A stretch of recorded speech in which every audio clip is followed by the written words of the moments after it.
This is TNA, the new face of professional wrestling.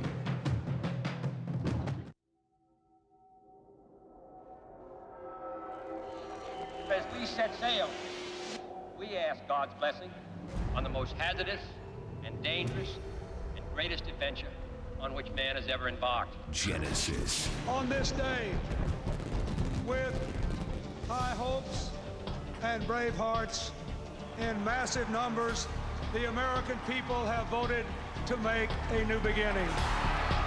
For a new breeze is blowing, and a world refreshed by freedom seems reborn.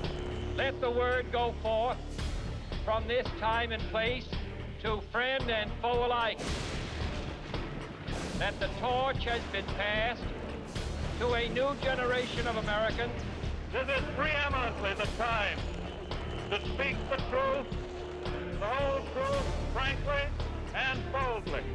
We dare not forget today that we are the heirs of that first revolution. The day of the dictator is over.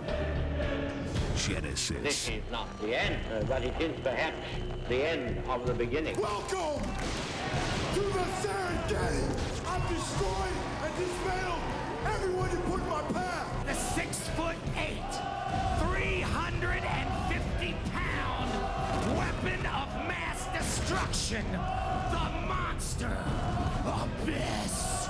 This is not the end. Genesis. Jarrett versus Rhino in the rematch for the NWA World title, and the belt is coming home. No! No! No! The King of the Mountain, AMW and Gail Kim, they've also regained their power and the control. At a time like you're forced to deal with your irreducible effort. It is not even the beginning of the end. Forced to grapple with that which is really important to you. Oh, wait a minute, it's barbed wire! Scared of the barbed A new wire! beginning. AMW, you made a deadly mistake. You left us for dead. You must smile through your tears. We'll revive and we'll prosper. And keep moving with the faith that there's a brighter side somewhere. And we're too tough to die! Oh, my brother! Testify! Tonight, I will destroy everything in my path. For a new breeze is blowing. It is perhaps the end of the beginning.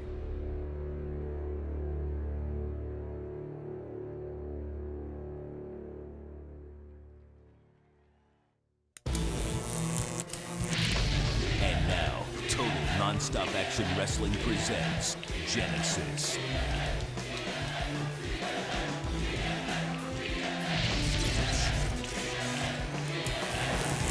Tonight, the phenomenal AJ Styles defends the X Division Championship against Team Canada Captain Petey Williams, plus Rhino and Team 3D.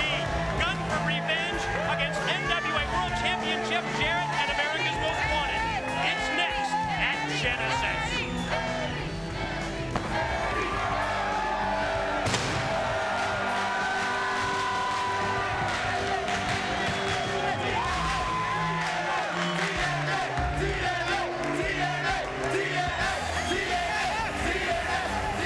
The opening contest for Genesis on pay-per-view is scheduled for one fall. About to make his way to the ring from the Bowery, this is Raven. Positioned in the opening matchup at the Genesis pay-per-view by Championship Committee member Larry Zbyszko, who has a hand-picked opponent for Raven. Larry told me earlier it's someone from Raven's past.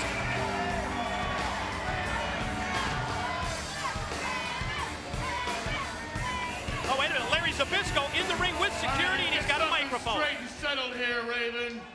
All the problems we've had, like I made it clear last night on Impact, are going to come to an end one way or another. And I also want to make it clear that you brought this upon yourself.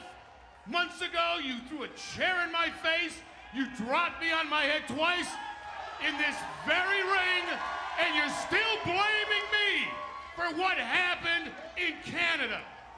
Now, I'm going to give you two simple choices. One, you can sign this release, spread your little raven wings, and fly out of here with all your contract money. Or two, I will make your professional wrestling career a living hell just like you made mine. What's it going to be, Raven? You going to sign the release? Let me tell you something. I don't have any problem finding people to help me out. I never realized so many people from your past hate your guts. Whoa. Oh, there's that. There's Raven's answer. That's pretty loud and clear without saying anything. Not much respect for the championship committee. All right, let's just stop the nonsense and make a decision. You sign it or you go through hell. Talk to me like a man, Raven. Or maybe what I hear is true. You got some girlfriend running your life now. Uh-oh. And everybody. Well, that's it. He just snapped with the just with the mention. Here's an opponent you can face tonight. Have a good luck in hell, kid. Well, he's hand-picked opponent from Larry Zbyszko.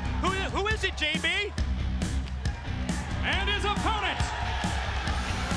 from Ozone Park, New York, weighing in at 220 pounds, PJ Polaco. Larry Zbyszko just took the clipboard, flipped it over, handed it to Jeremy Borash, and yes, it is the former Just Incredible. It's PJ Polaco. Larry Zbyszko was right. He did pick someone from Raven's past, the hand-picked opponent, to face him here at Genesis. Wow. I'll tell you what, when Larry Zbyszko made the claim that he would find people from Raven's past, I'm sure there's a lot of people ready to line up for a shot. And obviously, Larry Zbyszko's going to keep running people out until Raven signs that. But you know what? I think about what Raven's gone through, and I got to be honest, I got sympathy for him. Here was a man who was the heavyweight champ, and now he's a guy that's being offered to leave the company if you just sign. You got to wonder what's going through Raven's mind. And being positioned in the opening match on the pay-per-view by Zbyszko as well. You know, there have been rumors through the years. PJ Polaco, the former Just Incredible, known for having just unlimited potential. And I've heard, and I guess Larry Zbyszko's done his homework as well, that Raven did everything within his power to hold this young man back, to prevent him from advancing in his career. I think Larry knew that, did his homework. What a choice that the championship committee member made to face Raven. I'll tell you what, most people in a situation like this, as you can see Raven grounding PJ Polaco right there, most people would, you know, you're in a surprise situation. You don't know your opponent. How do you prepare? Obviously, the opponents had time to prepare. Nice knee right there by PJ as you see Larry Zbyszko and security looking on. But Raven's diabolical enough. It doesn't bother him. I think he's going to use this to focus. But what a not well-placed knee again. You're not kidding. Polaco caught him. Perfectly placed knee. And that stopped the opening minute attack here of Raven. Polaco, former ECW World Champion. Multi-time WWE Hardcore Champion. And as I recall, that's a title belt that he and Raven battled over many times. What a history these two have. Oh, you gotta wonder how long, how many years this has been building up in PJ Polaco. Finally getting a chance to come out here and exact some all-time revenge on Raven, and he's doing it right now. What a kick. Baseball slide, drop kick in the corner. As Zbyszko looks on, here's the pin, and a 2 count by Polaco on Raven. Of course, the other interesting situation that we've heard as of late involving Raven, the mention of the girlfriend, and boy, that's what made him snap, didn't it? Oh, and the thing is I've never seen the girlfriend. Have you ever seen the girlfriend? No. But every time it's mentioned, Raven loses it. There's obviously somebody in his life that a lot of people think have calmed him or changed him or not made him the diabolical man that he normally is. It's almost as if Larry Zbyszko is trying to break Raven, putting this opponent from his past directly in his path here in Genesis, and Polaco sends him shoulder first into the safety ring. I'll tell you what a shot right there. You can see Polaco just absolutely in total control of this match. I mean, it's even more of a brawl. I mean, this is just about it's personal issues. Hatred. That's exactly what it is. Past hatred's going on in this ring, and I mean, look at the knees to the face, the knees to the groin. Now you see him pulling back on the neck. PJ Polaco's had a game plan, and he's following through with it. You know, if you followed Raven's career, you know that in many instances he will rely on other people. And Larry Zbyszko talked about how many enemies he has. Well, he also seems to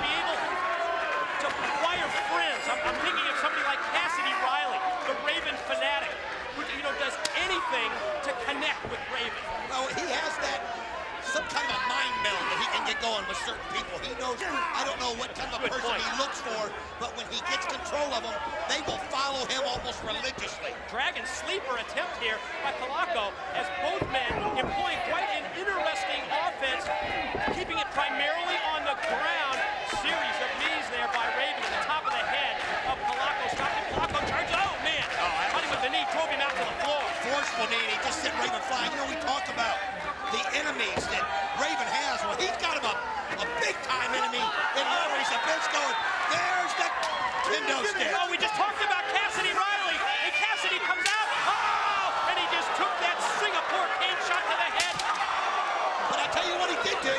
He gave Raven some time to get his bearings. That's what Cassidy Riley did. He took one for the team. Trademark weapon of PJ Polaco, but Raven comes right back. Discus clothesline drops it. Gonna try and fire him off, and does. Chest first into the turnbuckles. There's the lariat. Clothesline took him down. High knee. Rocked him. Snapped his head back.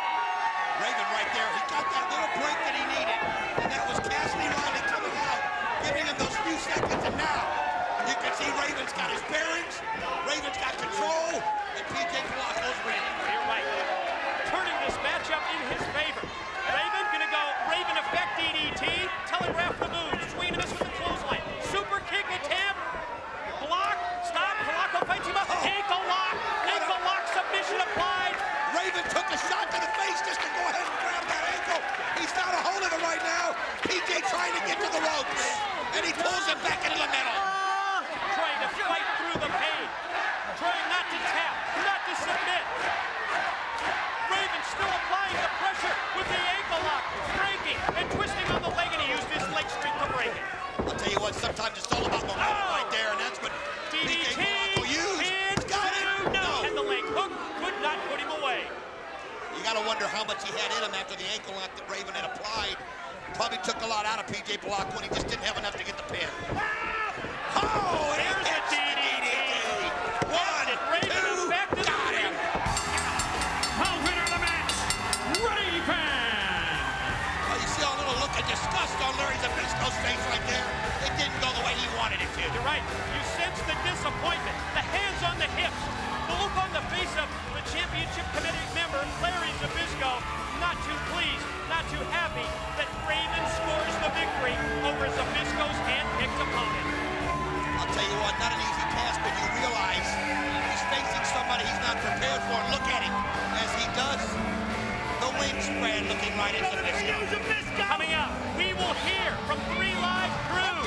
But first, let's take a look at this video feature on BG James, Conan, and the Truth. You know what? Team Canada always got that ace in the hole. And speaking of ace holes, Scott D'Amore, if you stick your nose... Hey, hold on. I'm there to watch your back. You got it. That's a good idea. That's not a bad idea. We're outnumbered. That's a terrible idea. Ladies and gentlemen, boys and girls, children of all ages. You know, that'll bring back some memories, won't it? Oh, you didn't know? Oh, word is bond. That's all need to be said to me, all right? And the Canadians are holding Conan, and they're inviting Kip James into the ring to hit him with the chair. I knew he had an ulterior motive. He just crashed into Team Canada. I love it.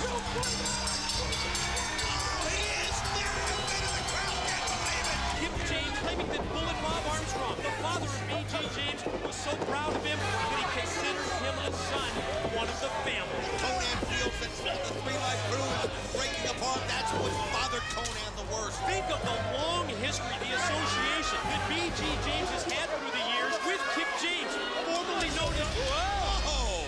Not Kip James. Bitch! Got that right. The only problem I can see that you have with Team Canada is the coach Scott D'Amore. But hey, I'm here to solve that. Because at Genesis, special guest referee, Kip James. No, that's not a bad idea, K-Dog. What do you Surely think? he It's not a bad idea. Surely he has by now. That's a brutal idea, and I'll tell you why. Because you're like instant chaos, just add water and mix. I could have split your wig right down the middle, but I didn't. Yo, man, you keep talking like a bitch, and I'll slap you like a bitch. I'm tired of you. I was getting enough. Hit your move. There's BG James, Ron, the truth killing. And Conan looks like he's going to sit this one out. Can I get an amen? Tonight, right here at Genesis, one thing you've been waiting for a long time, 3 Live Crew. the chance to finally settle the score with Team Canada. I'm sure it's something you're waiting for a long, long time. But I'm also dying to know your thoughts on the major acquisition that's been rumored here in TNA. Well, you know, Shane Douglas, it surprises me not that when a ship starts sinking, people jump off just to save themselves. Hell, if you were on the Titanic, you'd take that leap of faith, wouldn't you? I even hear the captain up there is hunting for a lifeboat. Just remember, VM, women and children first. But enough about that. Tonight, Team Canada, hockey sticks galore. But we got one thing that you don't have, and that's mis hermano, Kip James, as a special guest referee. Now, K-Dog, I know you haven't trusted him, and you've doubted us. But what Damn Skipper, I don't trust him. I never have and I never will. But you know what? I don't know what he's up to, what his ulterior motives are, but tonight, 3LK, we continue to do the damn thing. The following contest is a six-sided stick fight where the competitor must be legal to take down the stick and use it in the match. Introducing, first of all, the special guest referee for this contest. This is Kip James.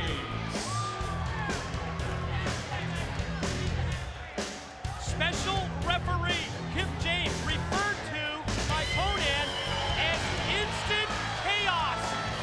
Just add water and mix, and that really has been the situation, Don, for months when it involves this man, special referee Kip James, and the 3 Live crew. Well, it's obvious that the jealousy is so strong from Conan where Kip James is concerned. I don't see that I blame him. As far as Conan's concerned, since Kip James has gotten here, it's been nothing but chaos. As far as 3 Live crew's concerned, I don't blame him for trusting Kip James fully.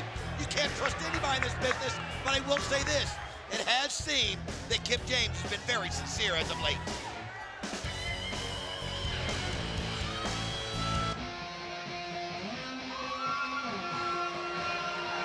Introducing the combatants, first of all, proudly representing their home country of Canada. They are the team of Eric Young, A1, and Bobby Roode. They are Team Canada! Well, this is their kind of a match. You see the hockey stick and the Canadian flag. 6 poles around this 6-sided ring. Every pole has a hockey stick contained inside. Think about this, Don. You must be the legal man in the ring to take down the hockey stick and use it against your opponents in this 6-man tag. And let's hear from JB, the introduction of Team Canada's opposition. This mother is a bad girl. And introducing their opponents, they are the team of PG James, The Truth, and Conan. They are the 3 Live Crew. You know, I found it interesting that even though the crew certainly focused on this 6-sided stick fight, PG James nonetheless did what everybody has been doing for days and days, talking about the major acquisition, the biggest jump in TNA history. That's what Dan has been calling it, and we will find out exactly who that is tonight at Genesis. Even the crew's talking about it. Speaking of the crew talking, Conan's got the mic. Let's hear from K-Dog. Ay, ay, ay! Where are dogs at? Where they at? Yo, let me speak on this. Orale! Arriba la raza! Oh, to my brother Eddie, from all the TNA fans and family. Que Dios te bendiga. Te queremos. We love you. Oh, and we second that opinion as well, as does everyone on their feet here in the Impact Zone. Now then, Orlando, Florida, as well as the rest of the pay-per-viewing audience, welcome to Genesis. You see, Team Canada, Genesis means the beginning, but for you Canucks, it means the end. Oh, town, let's make a little noise. See if you remember this one. Ladies and gentlemen, boys and girls, children of all ages, total non-stop action proudly brings to you its soon-to-be Tag Team Champions of the World.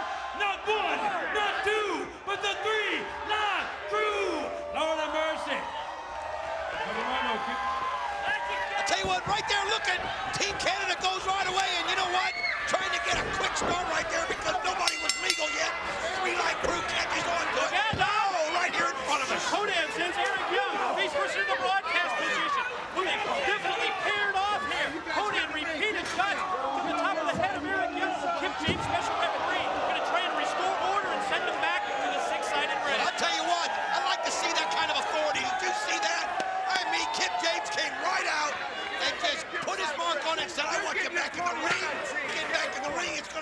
his way. I mean, there's certainly that intrigue involved in this matchup.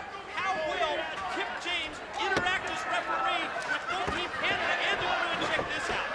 Look at Eric. Showtime Eric Young just put on some kind of helmet. Hockey style. Oh, there he goes. He's got it. He's not the legal man. He's not the legal man. Oh, we knew Team Canada would try to cheat.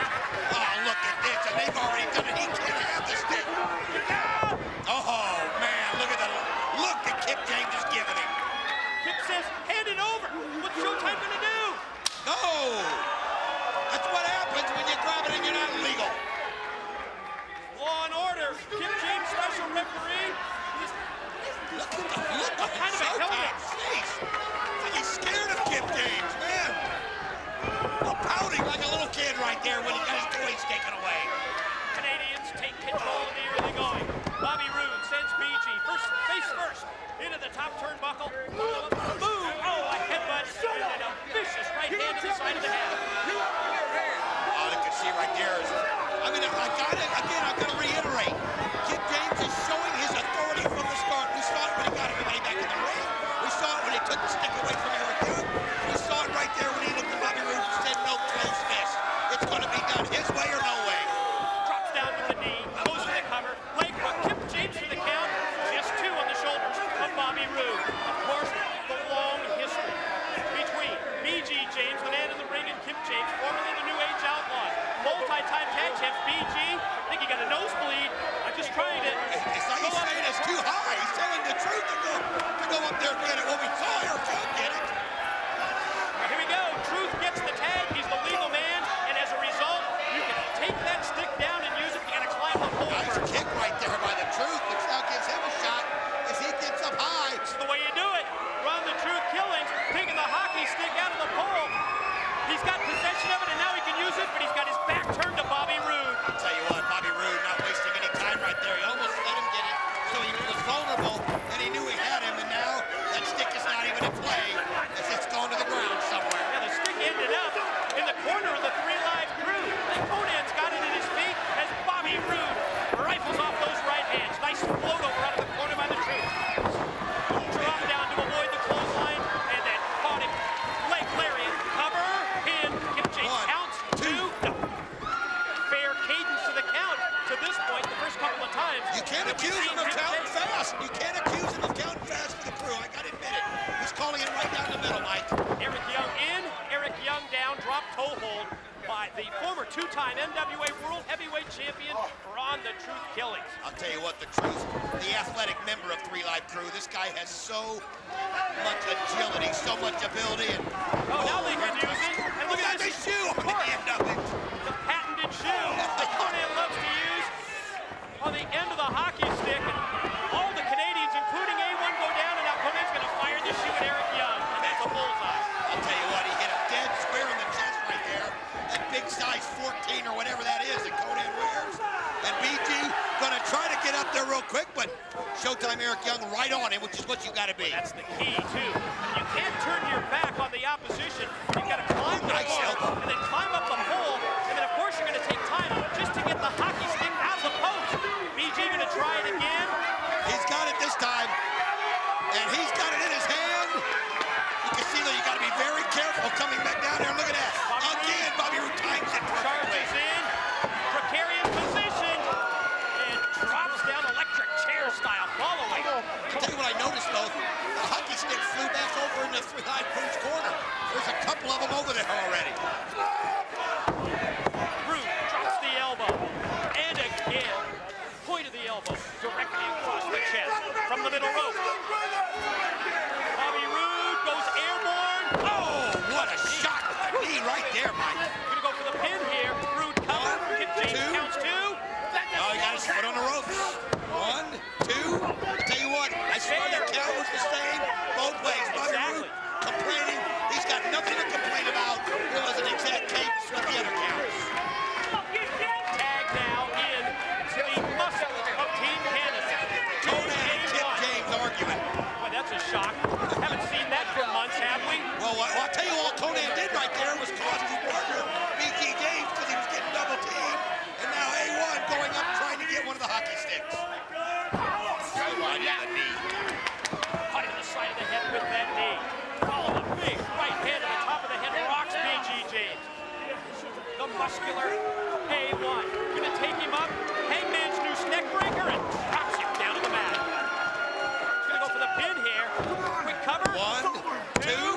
Come on, Kip! You know what? With BG James down there on the pin, or, you know, maybe getting pinned, I thought it'd be a super slow count again.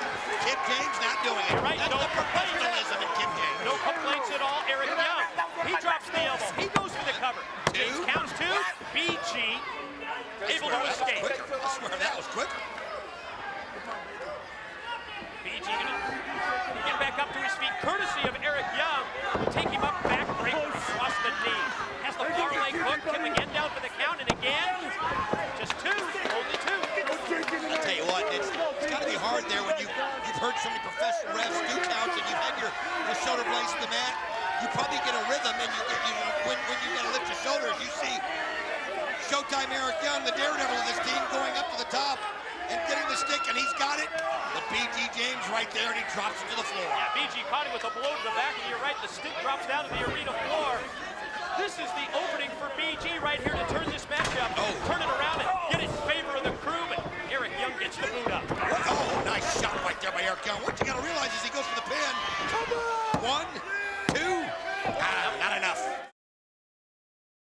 I'll tell you what you've got. Look at that, Eric Young going, come on. What you've got to realize is how hard it is to keep your balance where you have to climb up to get the pole.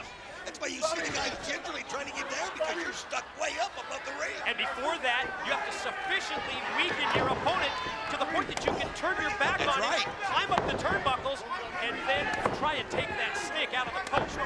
You can see right here, they're just slugging it out right there. Oh, they caught it. The power of Bobby Roode right there. On display with the full Nelson slam. Boy, BG has been in the ring now several minutes, taking the brunt of this attack. Roode out to the floor. He's got one of the weapons. He's got the hockey stick. Oh, man, you can see right there, Kip James. And, oh, man, he pulled it back going. The Truth wisely grabs it out of his hands. Oh, and that gave BG James enough time to get the boot up. It's as if the crew are collecting hockey sticks on the side of the ring. That's the third one I know of. So one of them's broke, and they've got 3 of them on their side. BG gonna try and get in position to get the tag into the Truth, and does. There it is. Here comes Killings. Man, is he fired up. Look at these rights. I mean, they're lightning quick right there. All 3 Canadians down. Eric Young on the receiving end of that big flying forearm. Cover, pin, 2. Oh, broken up by A1 and Roode. Part of me almost think that Kip James is trying to be too fair right there.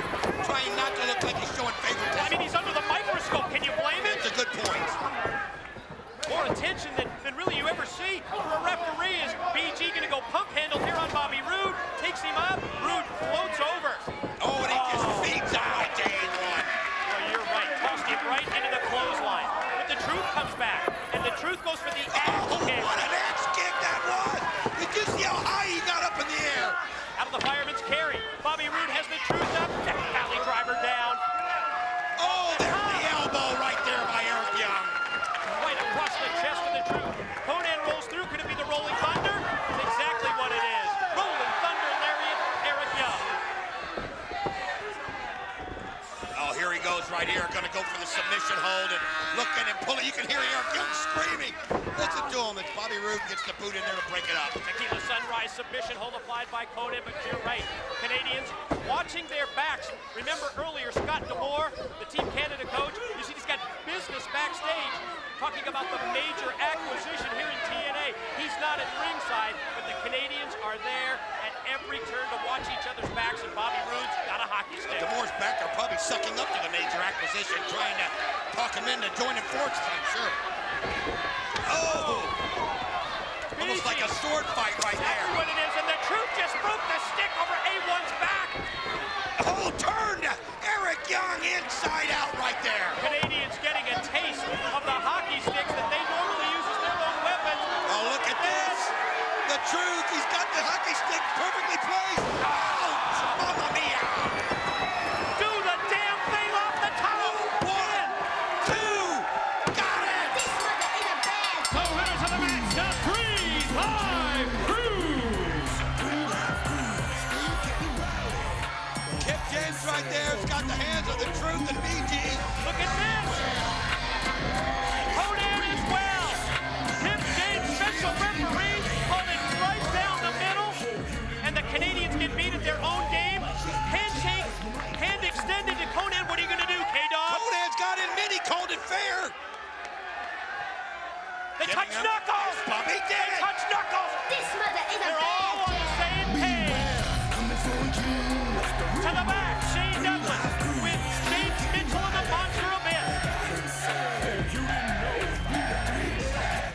Mitchell. Tonight at Genesis, your Monster Abyss faces Sabu in a no disqualification match. But first, the rumor mill here in TNA has been running rampant about this new major talent acquisition. I am just dying to know your thoughts. I couldn't care less. But whoever you are, if you think you're going to come into TNA and leapfrog over Abyss for a world title shot, you'll soon find yourself on the receiving end of the black hole slam. But on to the matter at hand, Shane. Sabu, I'm certain that you had this no disqualification stipulation added in order to take full advantage of the fact that you have somehow miraculously stumbled upon the one thing in this universe that Abyss fears. The one thing which is to Abyss what kryptonite is to Superman. Barbed wire. You couldn't begin to understand what the sound of the word barbed wire does to Abyss. You couldn't possibly fathom how much torment and anguish the sight of barbed wire brought to Abyss in his past. And after months of therapy, I had nearly cured him of his barbed wire phobia. And then you had to bring barbed wire into the ring. You just had to pick that ugly, festering, pus-ridden scab of a memory. Well, upon further reflection, I'm glad you did, because you have sealed your fate. There will be no more Sabu after tonight. You've opened Pandora's box, and from it will emerge the full, unmitigated fury of Abyss. Of course, I realize that trying to articulate that to someone as infantile and insane as you is an exercise in futility. So I've taken it upon myself to provide you with a little visual aid. Sabu, this is your brain. And this, Sabu, is your brain on my weapon of mass destruction, the monster Abyss!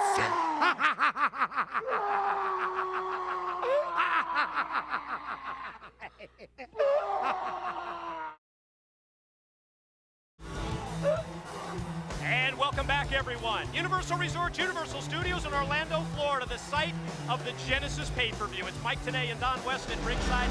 Don, the entire wrestling world is talking about it. The major acquisition, TNA management calls it the biggest jump in history. We are waiting to receive word of the arrival here in the Impact Zone. Well, and everybody's waiting to hear word because of the impact that it's going to have. Nobody knows who he's going to side with, who he's going to align with. Everybody's got to be a little nervous. Yet to come tonight here at Genesis. Get ready for this one. It's a top contenders match when the alpha male Bonnie Brown goes one-on-one with the charismatic enigma Jeff Hardy. Wow. And as we just saw earlier, it's going to be no disqualification. It is Sabu and Abyss. And we know when these two get together, it's going to be violent, it's going to be brutal, and children should not be watching. The X Division Championship at stake. The phenomenal AJ Styles to defend against the Team Canada captain, the man who caught AJ with the Canadian Destroyer last night on Impact, Petey Williams, ex-Golden. It's on the line. And for Team 3D and for Rhino, this is not about a belt, it's about revenge. Rhino wants it on Jarrett. Team 3D wants it on all three of them for what they did in the mock funeral. Boy, Don, I really could not put it any better than that. You're right. You positioned it as a situation where it's not about championships, it's about payback, it's about revenge. Rhino, Team 3D, certainly focused on Jeff Jarrett and America's Most Wanted. Oh, I'll tell you something, and remember, Jeff Jarrett and AMW want to keep the power. They want to make sure they prove. Wait a minute, is it now? I think so. Is this it? This is it? This is the moment that we've been waiting for. This is what we've been anticipating from the second that TNA management labeled this the biggest jump in our 3+ year history. And he's on his way to the Impact Zone.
TNA. So I can guess you can imagine the question that I got asked the most this week. Are the rumors that we've been hearing true? Is it true that you're going to TNA?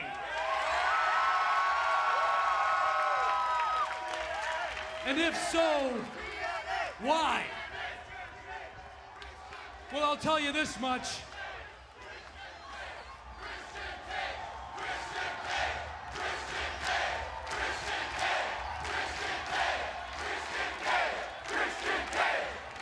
I can tell you this much. I didn't come here right there to see the same guy come out and say the same damn thing week after week after week. For months and months and months. And I didn't come here to see a grown man dressed up like a doctor pulling things out of another man's ass. Amen! And you can be damn sure I didn't come here because I got fired. He jumped! Which brings me to another rumor that I want to address and put to bed right now. The rumor that I got lowballed in a contract offer. Well, that's not true at all. Actually, I was offered a very hefty sum to stay exactly where I was. But the reason that I came to TNA is the same reason that each and every one of you is in this arena right now.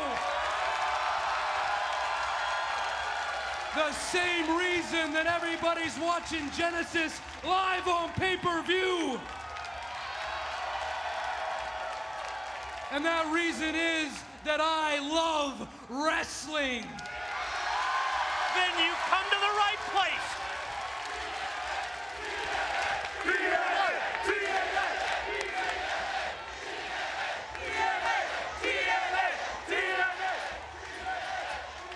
Now, you know, I've been known to crack a joke or two, say something sarcastic, pull a rib.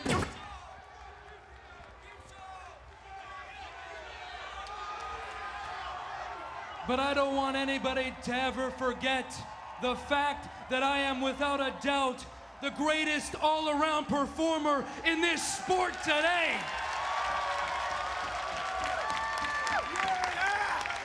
It's like this. I'm tired of egos and politics. I want to see guys in this ring busting their asses.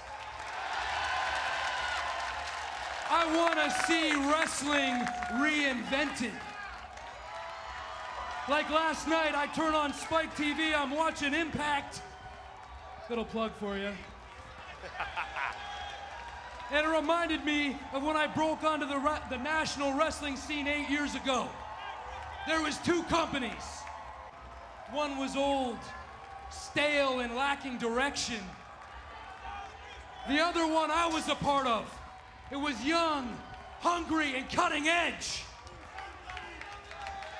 Fast forward 8 years to this very moment, and there's still two companies. One is old, boring, and lacking direction. And the other one is TNA. Yes, sir! And I said, this is something that I want to be a part of. In fact, I want to be the biggest piece of this puzzle. Which brings me to Jeff Jarrett. NWA World Heavyweight Champion. I've got two things to say to you. One, you should never wear white pants after Labor Day. Fashion tip. And two, I've come to TNA to take the one thing that's eluded me my entire career. The one thing we both can agree on is the most important and prized possession in this sport, the NWA World Heavyweight Championship. That's his goal. So I want everybody right now to stand up and take notice that Christian Cage is here. And Christian Cage will fulfill his destiny because that's how I roll. What's this?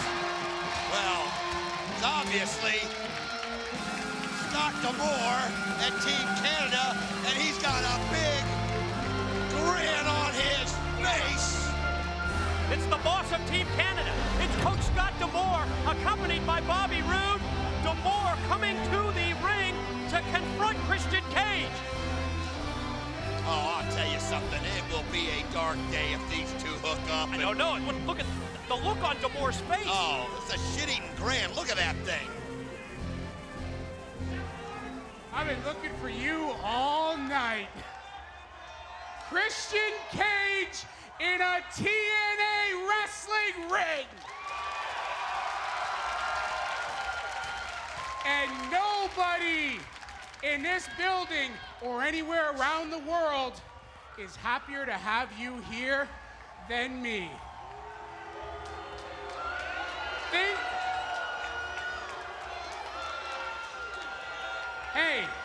Think about the times we shared, the memories we had. Moncton, New Brunswick, me, you, and Adam, that crappy little hotel, that cheapskate Emile Dupree's horrible payoffs. Remember that? What about Calgary? We were all there. Me, you, Lance, Jericho. Hey, remember that time we went up to Brett's house and Stu stretched Adam's ass? Is the dung-head faggy bastard. Weren't those great times? Stu Hart impersonation? We've came a long way, and we've got even bigger things ahead of us.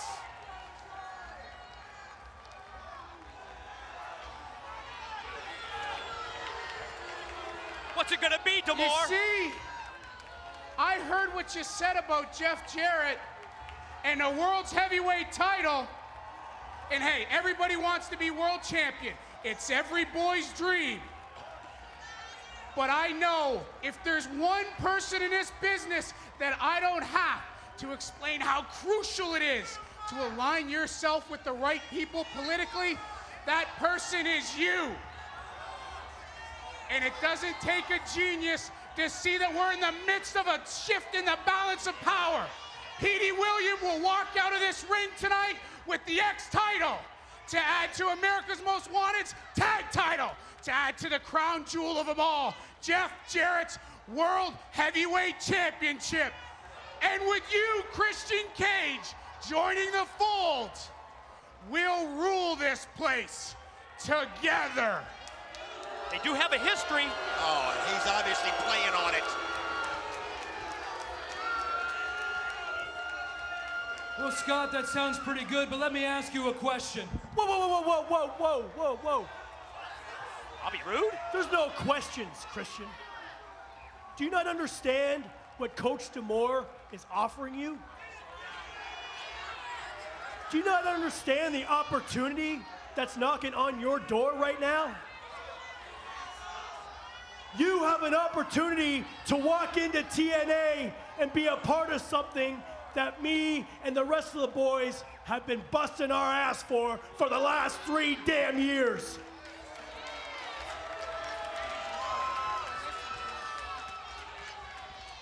So it's quite simple, Captain Charisma. That's his nickname. You're either with us or you're against us.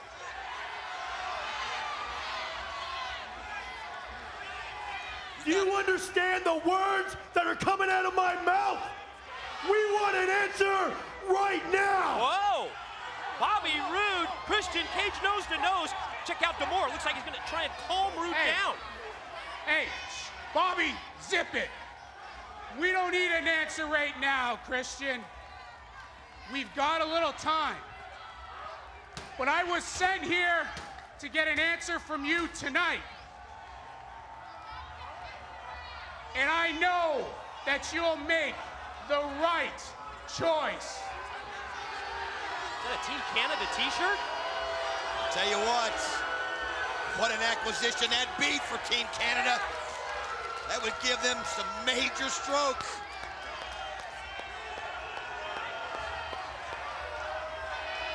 Well, Scott, it looks like it's the right size, but it's gonna take me some time to see if it's the right fit. Whoa. Damore said, we want your answer. We want your decision by the end of the night. Christian Cage has been offered the Team Canada shirt and a position with the Canadians. Up next, Jeff Hardy, Monty Brown in a contenders match. To the Serengeti! Everyone knows that the alpha male is the most dominant male in this business. Powerful, ferocious, and maybe most importantly, legit. The alpha male is the most predatorial, territorial individual in the universe. I destroyed and dismantled everyone you put in my path. So I not only deserve a title shot, I demand it. But if there's anyone anywhere who's more deserving than the alpha male, let him come out here and prove it. Modest, past the top. Hardy! My guy's gonna! He's higher! This is absolute! My God! That was freaking insane! If you're tired or thirsty at the top, sleep and drink fast to receive the pop. In a way that stands out for the crowd. In this game, there's a lot they won't allow. There's a chance of disrespect. I am the son with an all-night death. I think Jeff Hardy, he feels like he should be in the title picture as well. You will feel the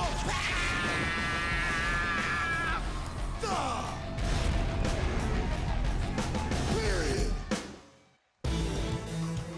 Coming up next, we will find out who will advance in that NWA World Title picture. Will it be the Alpha Male? Will it be the charismatic Enigma? Now let's hear from Monty Brown with Shane Douglas. Well, the rumor mill has finally been answered. We've waited here in TNA to find out who the major acquisition was, and there it is, Christian Cage. Jeff Jarrett has been screaming it from the mountaintops for months and months now, and nobody wanted to listen. Let me humbly say, as somebody who's been in this business a long time, Alpha Male Monty Brown, it looks like you may have just gotten leapfrogged to the front of that pack for that world title shot. And don't let me be the last to remind you that if you would happen to lose your match tonight at Genesis against Jeff Hardy, that would knock you all the way to the bottom of the rankings. Silence! Ooh. You got jokes, Shane? You think something's funny? This is not funny. Ooh, we got major acquisitions. We're acquiring this guy. This guy's gonna be acquired. Christian Cage.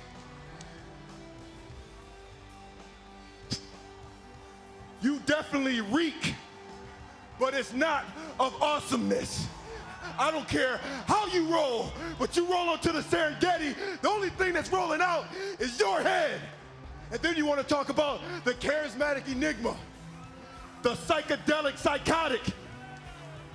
He's only going to get one thing, just like Christian Cage is going to get, because the alpha male will not be denied. I will not be stopped. Christian Cage, Jeff Hardy, I've worked too hard, too long and hard for you to come in and take anything from the alpha male. You want to talk about big, major acquisitions? Well, now the alpha male is going big, major game hunting, and it starts tonight. And it starts with Jeff Hardy. Jeff Hardy, Christian Cage, the only thing that you two will acquire is the power.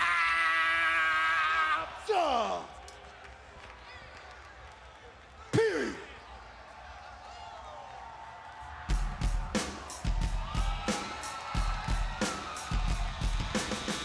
Following contest is a contenders match. About to make his way to the ring from Cameron, North Carolina. This is the charismatic Enigma, Jeff Hardy.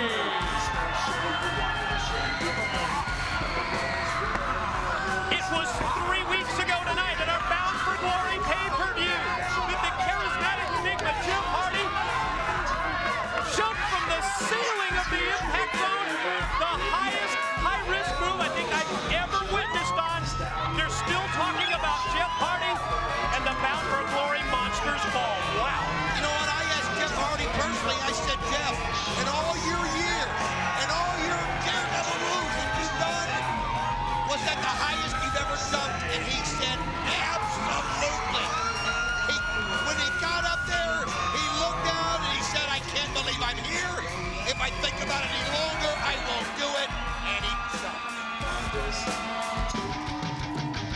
And introducing his opponent from the Serengeti, this is the Alpha Male, Monty Brown.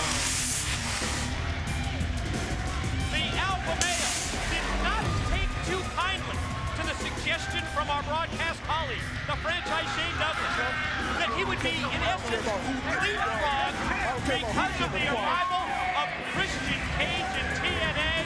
The Alpha Male Monty Brown, much like his opponent in this matchup, Jeff Hardy, they have their sights set on one thing, the NWA World Heavyweight Championship belt. And this match, this contenders bout between Hardy and Brown will go a long way in determining who gets the shot at the NWA gold. I mean, we know how the crowd's going to react. I mean, Christian Cage came out here, this place erupted. We've heard those eruptions when Jeff Hardy first showed up. We heard those eruptions when so many people come in here. But you got to realize what goes through the mind of somebody like Monty Brown, somebody who's been here for so long, somebody who's worked his way up to get that shot. And this match will go a long way in getting him that heavyweight championship.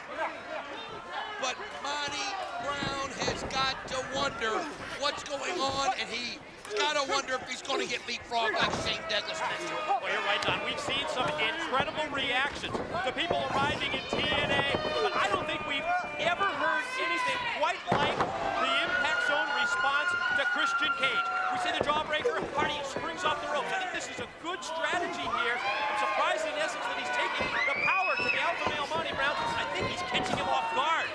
I'll tell you what, this is such an interesting matchup. Pure brute strength with pure unpredictability. I mean, look at it.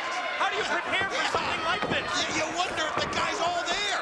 And then you watch him in the ring, you know, he just goes and beats to his own drum.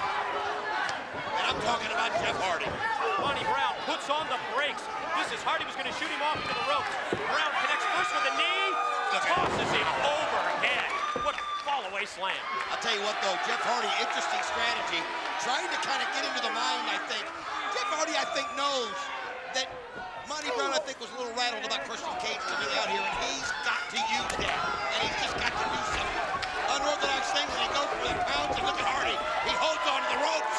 That's the experience factor with Jeff Hardy. He just sidestepped him and sent him out to the arena floor.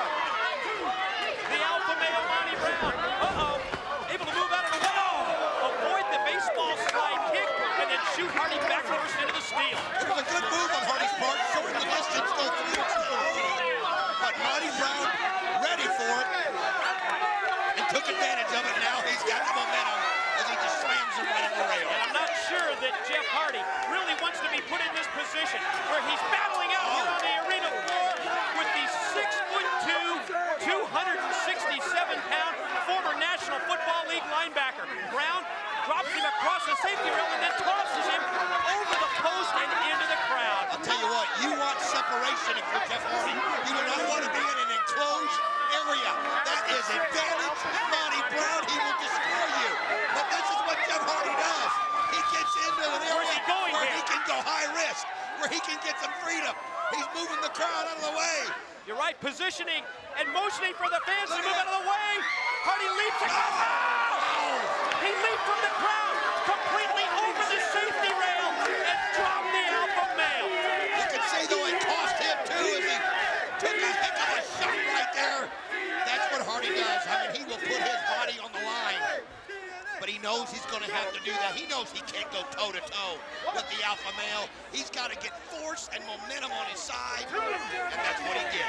Pulling out all the offensive stops. That has to be the strategy for Jeff Hardy in this matchup. Alpha Male, face first into the steel steps. Hardy's got Monty Brown now going to try and send him back in, and does. Back inside the ring. Referee Andrew Thomas knows what this means to these guys, giving a little leeway right there, but he got him back in the ring like he's supposed to do it. You can see, wow, this is a unique pin attempt right there by Hardy. You're right, drop down move by Hardy with his legs positioned across the top of Monty Brown, the shoulders of Monty down for a 2 count, and Hardy follows up right back to the offensive. He's got to keep going too. He can't let up right now. The key. He's obviously got Monty Brown shaken, so he's just gonna have to keep going at him, and you can't do this. Oh, nice kick right there. Back body drop. It was telegraphed by Monty Brown. Hardy springs off the ropes. Oh my! Belly to belly, overhead release, suplex. Alpha male just tossed Jeff Hardy. Whoa! Over the top and down to the concrete. Tell you what, Hardy was in a situation there where he was able to cushion the fall a little bit, but not enough. And look at this, Monty Brown being relentless. Not gonna let up. He knows once he gets a hold of that right here. Look at those vicious right forearms, Mike. Crossface shot. What do you mean, get out of the way? No. What in the world? He just snapped. What does he mean, get out of the way? I don't know, man. But I'm getting out of the way. Set us up. That's how stupid. Both of you idiots are. Yeah, well, I wasn't taking a chance. Do what I want, because I'm the alpha male. Hey, I want it back in here. I'll be called stupid and live, then dumb and die. How about that, Mike? Wow. I'm just going to fire Jeff Hardy right at us. Instead, sends him right back. I mean, with everything that's going on tonight, I wasn't going to stick around. No, thank you. Dare him. Matchup now has turned with full 180 totally in the advantage here for the alpha male Monty Brown as we try and regroup at the broadcast table. Mixed response from the crowd here at the impact zone. Alpha male, big shot to the chest of Hardy. Boy, he's got him in trouble now. And remember, with the alpha male, with Monty Brown in the ring, you're just 1 pounce away, Don, from that 3 count. Oh, you better believe it. And when he gets it closed in like this. Oh, Hardy going up top. Oh, he comes around, and what a great move. So many people don't do that. They go backwards. Monty Brown went forwards, and there was no way Hardy could hit him. Exchange off the ropes. Mid-ring clothesline by the alpha male Monty Brown. Hardy back at the same time. Both men go down. I'll tell you what, Hardy caught him flush in the neck right there, and I think it took the breath away from Monty Brown. That's how you bring down a physical specimen like that. Cut off his air supply, and that's what that right arm did. That clothesline Hardy did. This crowd now is definitely behind Hardy. You hear them chanting for the charismatic Enigma to get back up to his feet and to try and mount an offensive. And from his knees, right hand, left, another right. But Monty Brown fights back.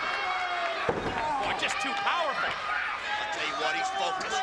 I think he's using that anger that he got once Christian Cage's name was mentioned as far as maybe leapfrogging him, and he's taking it out on Hardy. And look at him just showing his strength.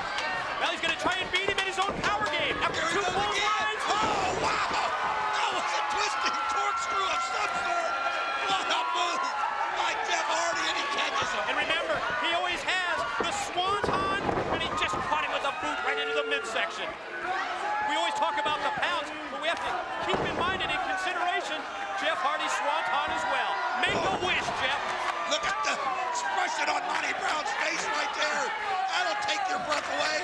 That'll bring down giants right there. Hardy waits for Monty to get to his feet. Caught him with the boot. Goes for the twist. Twist of fate, no. Shot off into the ropes, alpha male. Didn't have enough force right there. And look, wait a minute. He counters. He's got it. There it is, the twist of fate. Gonna go for the cover. Pin, 2.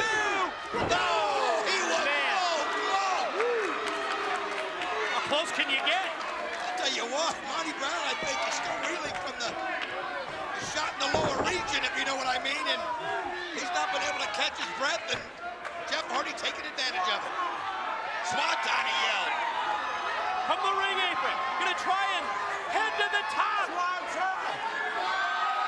Hardy trying to get his bearings here, trying to collect himself, and there it is. Oh, he took way too much time. I think Monty Brown heard him yelling it, and Monty Brown set him up, and that is a huge blow to Jeff Hardy, Mike. Remember, the winner of this matchup moves up in the rankings, the championship committee. Oh! They see the pounds from the alpha male. Here's the cover. 1, 2. Oh, it was a brutal bounce. The winner of the match, the alpha male, Monty Brown.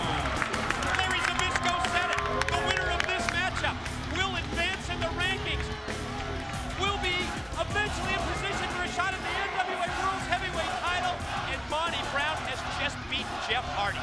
Tell you what, Jeff Hardy, though, gave it a gallant effort, and he was still valiant and trying to make that comeback, but Mike, it just wasn't enough.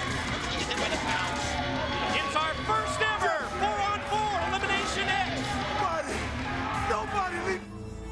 As the team captain of the ministry, I'm proud to lead my men into battle against such fine competitors. But with this man in my corner, Samoa Joe, I have no doubt that the ministry will win Elimination X.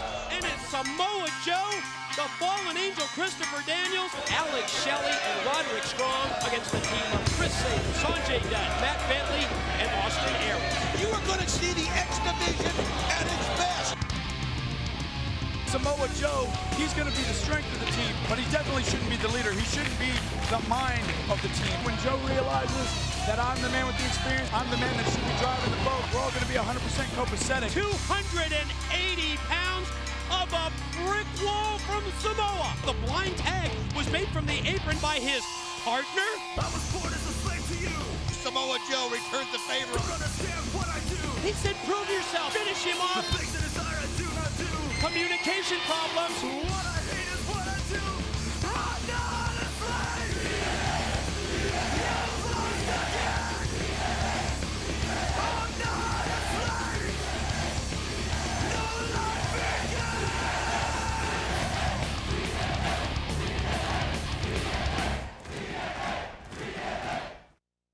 We're standing by with Roderick Strong, Alex Shelley, and of course Christopher Daniels as they... Whoa, franchise. Allow me to interject. Gentlemen, have you noticed the missing ingredient here, huh? Now, 3's a party, but 4's a party too. We gotta be PR-professional about this, Christopher Daniels. I demand to know where Samoa Jojo is. Alex, don't worry about Samoa Joe. I've already had a long talk with Joe. His mind's in the right place. He'll be there for our team when the time is right. Just like I know Roderick Strong will be there for our team when the time is right. Like I know you'll be there for our team when the time is right.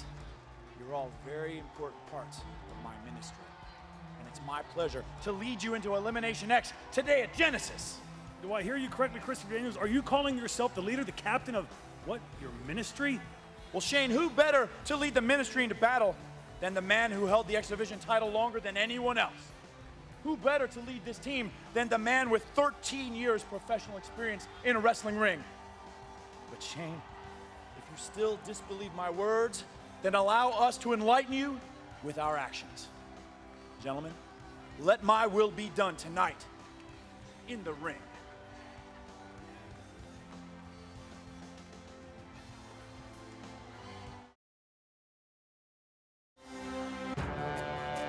The following contest is the first ever Elimination X. About to make his way to the ring. First of all, from the Isle of Samoa, he is the undefeated Samoan submission machine, Samoa Joe.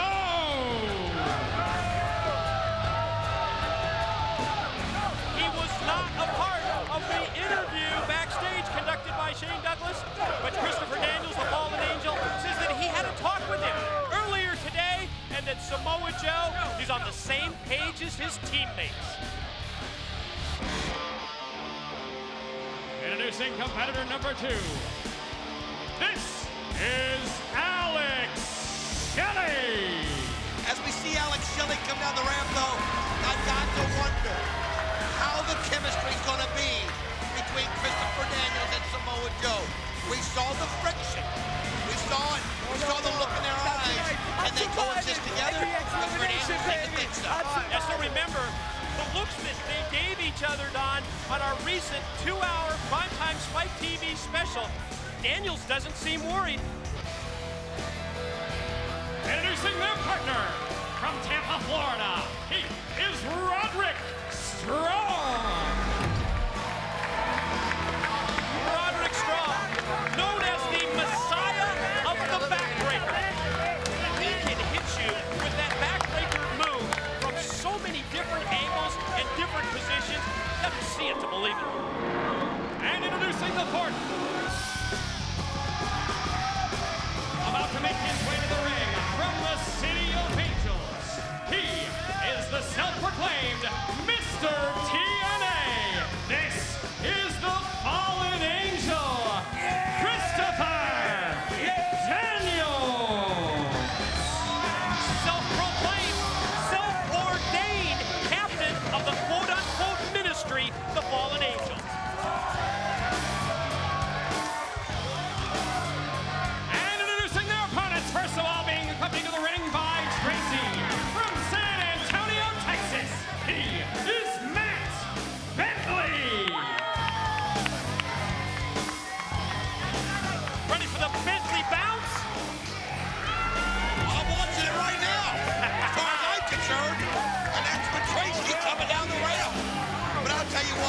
this is a great shot for the former two-time X Division champion to get himself back in that X Division run. And let's think about it.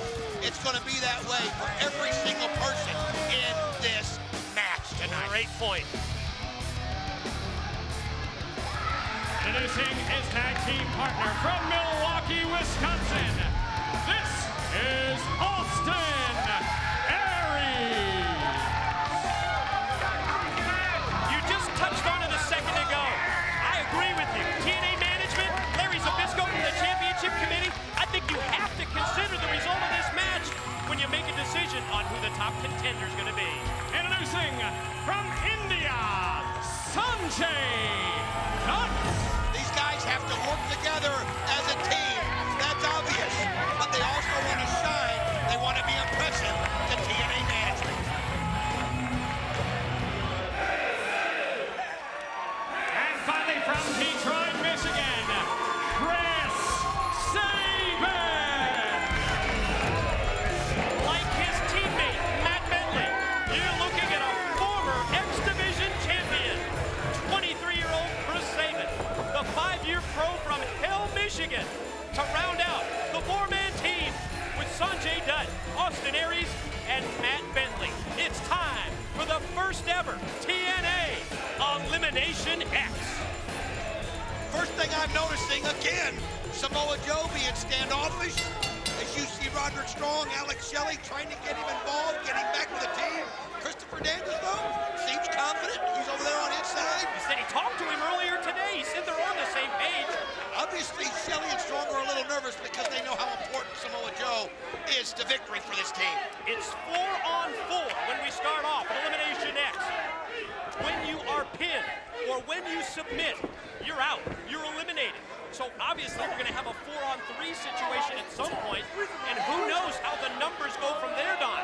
Could be 4-on-2, could be 3-on-3. I mean, you could have a 4-on-1 situation.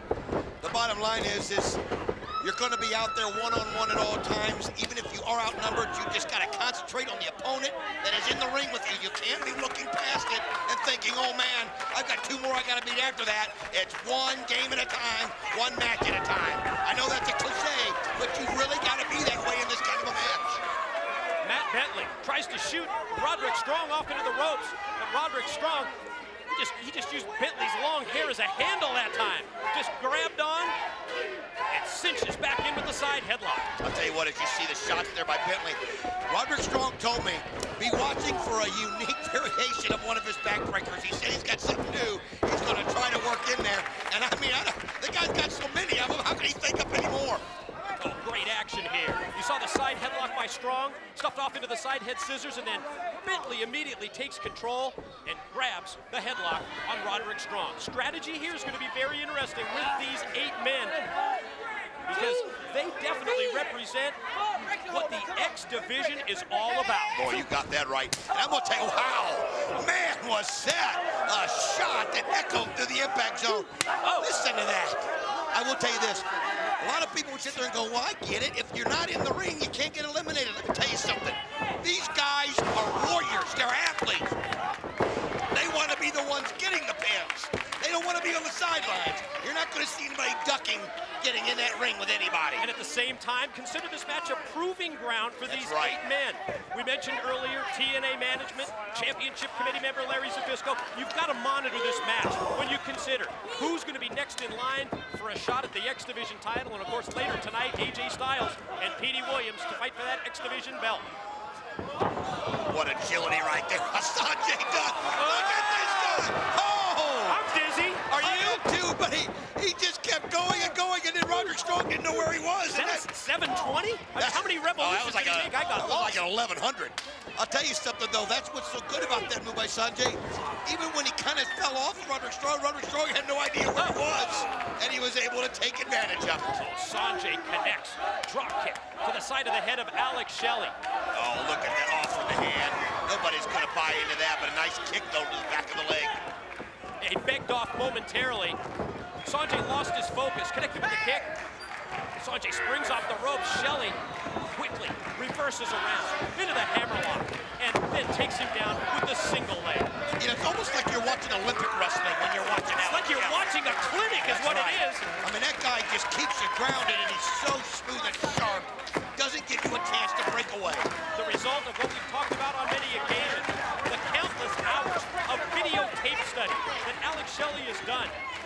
wrestling in Japan, wrestling in Mexico, wrestling in Europe primarily. He studies moves from all over the world and brings them to TNA as part of his offensive repertoire. Oh, what a hurricane run snapped off right there by Sanjay Dutt. I mean, he's so cat-like quick. He can just spring up there and hit it, and he's so accurate. Ooh. Sanjay not able to connect in the corner. Shelley moves out of the way. Oh, man, that did connect, however. Oh, from in tight, the basement drop kick by Shelley. And here comes the undefeated Samoan submission machine. And Samoa Joe with the face wash, repeatedly with the boot. Look out! Oh, wait a minute. Nice catch right there by Sanjay. Oh, momentarily. Couldn't hold him. Brute force. Oh, no. Here it comes again. Oh, man. Oh, he just about knocked him out. Sanjay, all right? Sanjay Dutt is just absolutely not moving. 280 pounds behind that runaway freight train named Samoa Joe. I'll tell you what, this could be it right here from Sanjay. Oh. I mean, he just doesn't seem to have anything left after that shot. He's been out there for a while. Oh, look at that. Not going for it. Oh, Sanjay surprised him. Pin. No, 2 count only. Great hesitation by Sanjay because he knows how Samoa Joe likes to disrespect and walk away. He didn't hit. Samoa Joe looked up and there he was. The left-hander from Milwaukee, Wisconsin. Austin Aries in. A couple of quick shots on Joe with the forearm. Going to Joe's game here with the repeated kicks. Shots to the side, shots to the leg. Inverted atomic drop. I'll tell you what, Joe. Oh, what a shot! That was brutal. Oh, man! And he punctuates it with the senton. It was almost as if Joe said, "You're going to try and beat me at my own game?" I don't think so, brother. I'll tell you what's in the back of Joe's mind, too. Remember that crucifix bomb that Austin Aries did a couple weeks in this 2-hour special? Well, I'll tell you something. He didn't forget it. That was payback on Austin Aries. Did you notice there? Samoa Joe to the corner, to his side of the ring.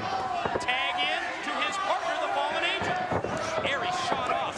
Well, he's a pro. Oh, tilt-a-whirl backbreaker. Man alive, what a shot right there on Aries. Austin Aries is still reeling from that brutal kick by Samoa Joe. And look at him working on that back with that foot. Christopher Daniels, obviously Samoa Joe, understands that they've got to work together and they're doing it. Float over in the corner. Aries rolls across the ring and then springs back off the middle rope and catches Daniels. Oh, what an arm drag that was. Look at this. He's just absolutely fluid when he gets going right there, and he's caught Christopher Daniels by surprise. Working on the arm of the former X Division champion, the Fallen Angel, Christopher Daniels, is Austin Aries. Gets Daniels over the other side of the ring and then tags in Chris Sabin. I'll tell you what, here's 2 of the greats in the X Division in the ring right now. Chris Sabin is a guy, as far as I'm concerned, he can wrestle in any division in this company. He's that good, but this, oh, wow!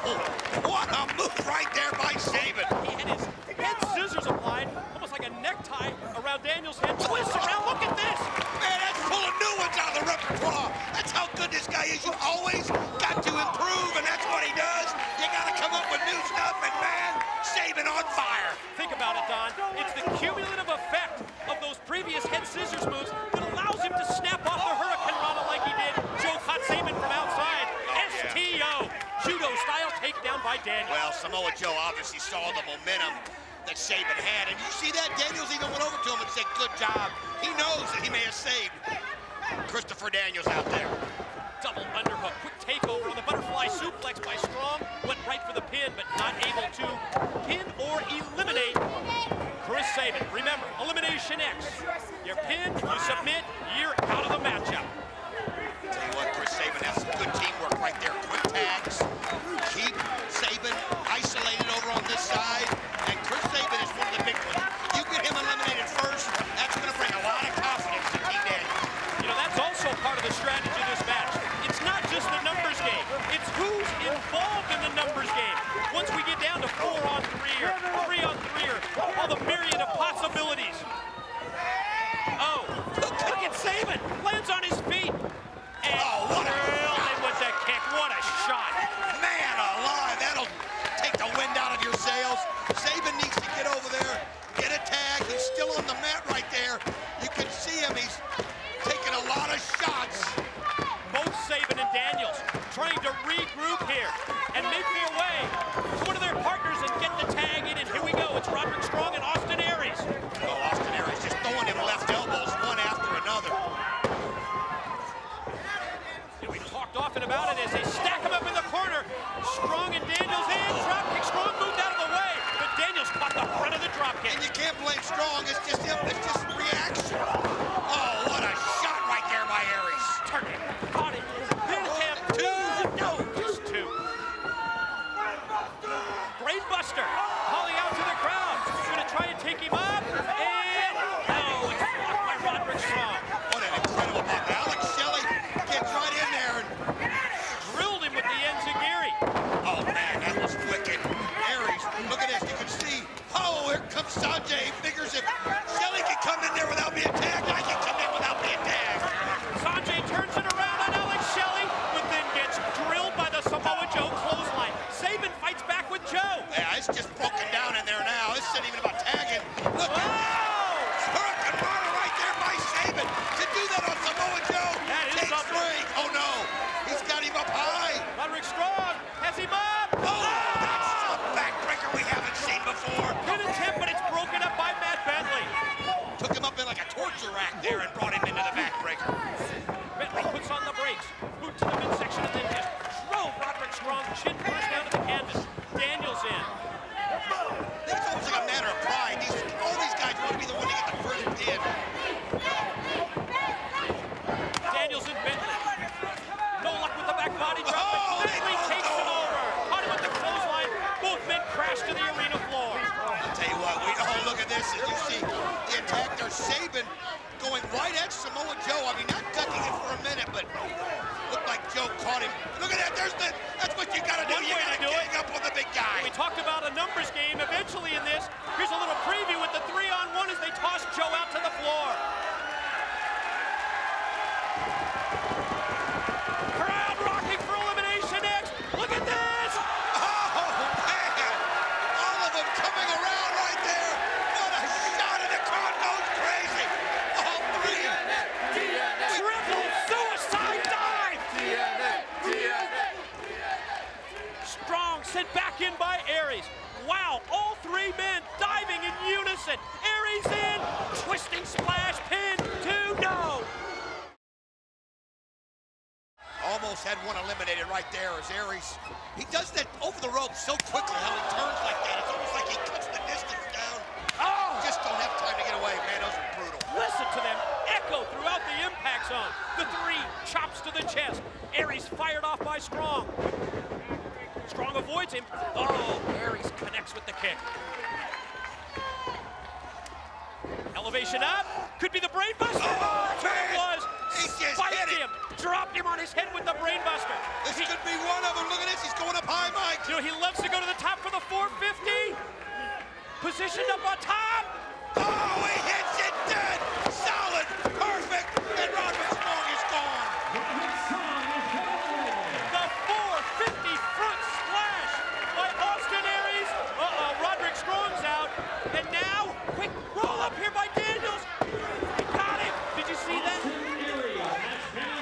Samoa Joe on the ring apron. The eye contact with Austin Aries. It distracted him and allowed Daniels to pin him and eliminate him. I mean, one of the questions are answered. Can they work together? That's teamwork at its finest. Samoa Joe set him up. Daniels took him down, and they slapped high five. And now Sanjay with the pin attempt before Daniels powers out. Wow. 2 eliminations. Very quickly, Don. Almost back-to-back there. Roderick Strong out first, and then Austin Aries pinned by the fallen angel Christopher Daniels. Tell you what, they didn't allow there to be a numbers advantage very long. I mean, think about it. Aries was pinned almost directly behind Strong, and the team of Sabin and Aries and Dutt didn't have a chance to use their numbers game advantage. Bentley, the high hip toss takeover, immediately goes for the pin. He knows it's Elimination X. Eliminate your opponents and get that numbers game, and you're right, what was it, maybe 15 seconds? Yeah. Didn't even have time to catch your breath. Hardly. But I like the teamwork right there that Sabin and Bentley are doing. Now, trying to isolate Shelley. 3-on-3 situation after the 2 eliminations. Oh! Sabin with the kick to the back of the head of Shelley goes for the pin, Joe in for the save. And I think just Joe coming in through the ring ropes caused Sabin to back off the pin. Yeah, he barely grazed him with that boot. It was because he was backing away, but you can see that look Sabin was giving. I mean, he's obviously got to be aware where everybody is at all times, because every one of these guys have so many weapons that can hurt you. And I'm guessing that Sabin saw the look that Joe was giving him at the same time as Sanjay. Enziguri to Shelley, and then he caught Big Samoa Joe, and then a forearm shot takes down Daniels just out of camera range. I tell you what I was noticing. Daniels and Joe were talking to each other. Obviously, Sanjay saw that, and he figured if they're going to take their eye off the ball, I'm going to take them both out, and he did. Shelley and Dutt. Standing shooting star! No, he get it! How close can you come? Man alive! You can just see that look of exasperation on Dutt's face, like, man. Charges into the corner. Shelley able to elevate him up and does to the apron. Sanjay fights back. The original player from the Himalaya to TNA from Bombay, India. Is it sprinkler time? Look at this. People just, you don't even realize. Oh, wow, did you see that? Takes them both out. Catches the Hurricane Run on Daniels and taking Shelley at the same time. Sanjay's just on fire. Oh, that'll put it out, though. Boot into the midsection. Oh, Shelley powers him down. Pin attempt. Two. No. Daniels in submission. Hold applied. Daniels and Samoa Joe clear the apron. The submission so that nobody can save him. And Sanjay taps out. He caught him in the stretch. I'll tell you what teamwork that was. Sanjay Dutt has been eliminated. Sanjay has tapped out. Talk about being on an island. Sanjay Dutt was looking for anybody to come in and kick Shelley off of him. They couldn't do it because Daniels and Joe didn't give him the opportunity. And now we're in a 3-on-2 situation with the elimination of Sanjay Dutt. And let's see if this team can exploit the 3-on-2 advantage as Matt Bentley tries to fight off and does. Both Daniels and Samoa Joe, and there goes Shelley to the apron. Shoulder block. Sunset flip in, no! Instead lands on his feet, and there's a super kick. 1, 2. Alex Shelley has been eliminated. Shelley out. Courtesy of the super kick.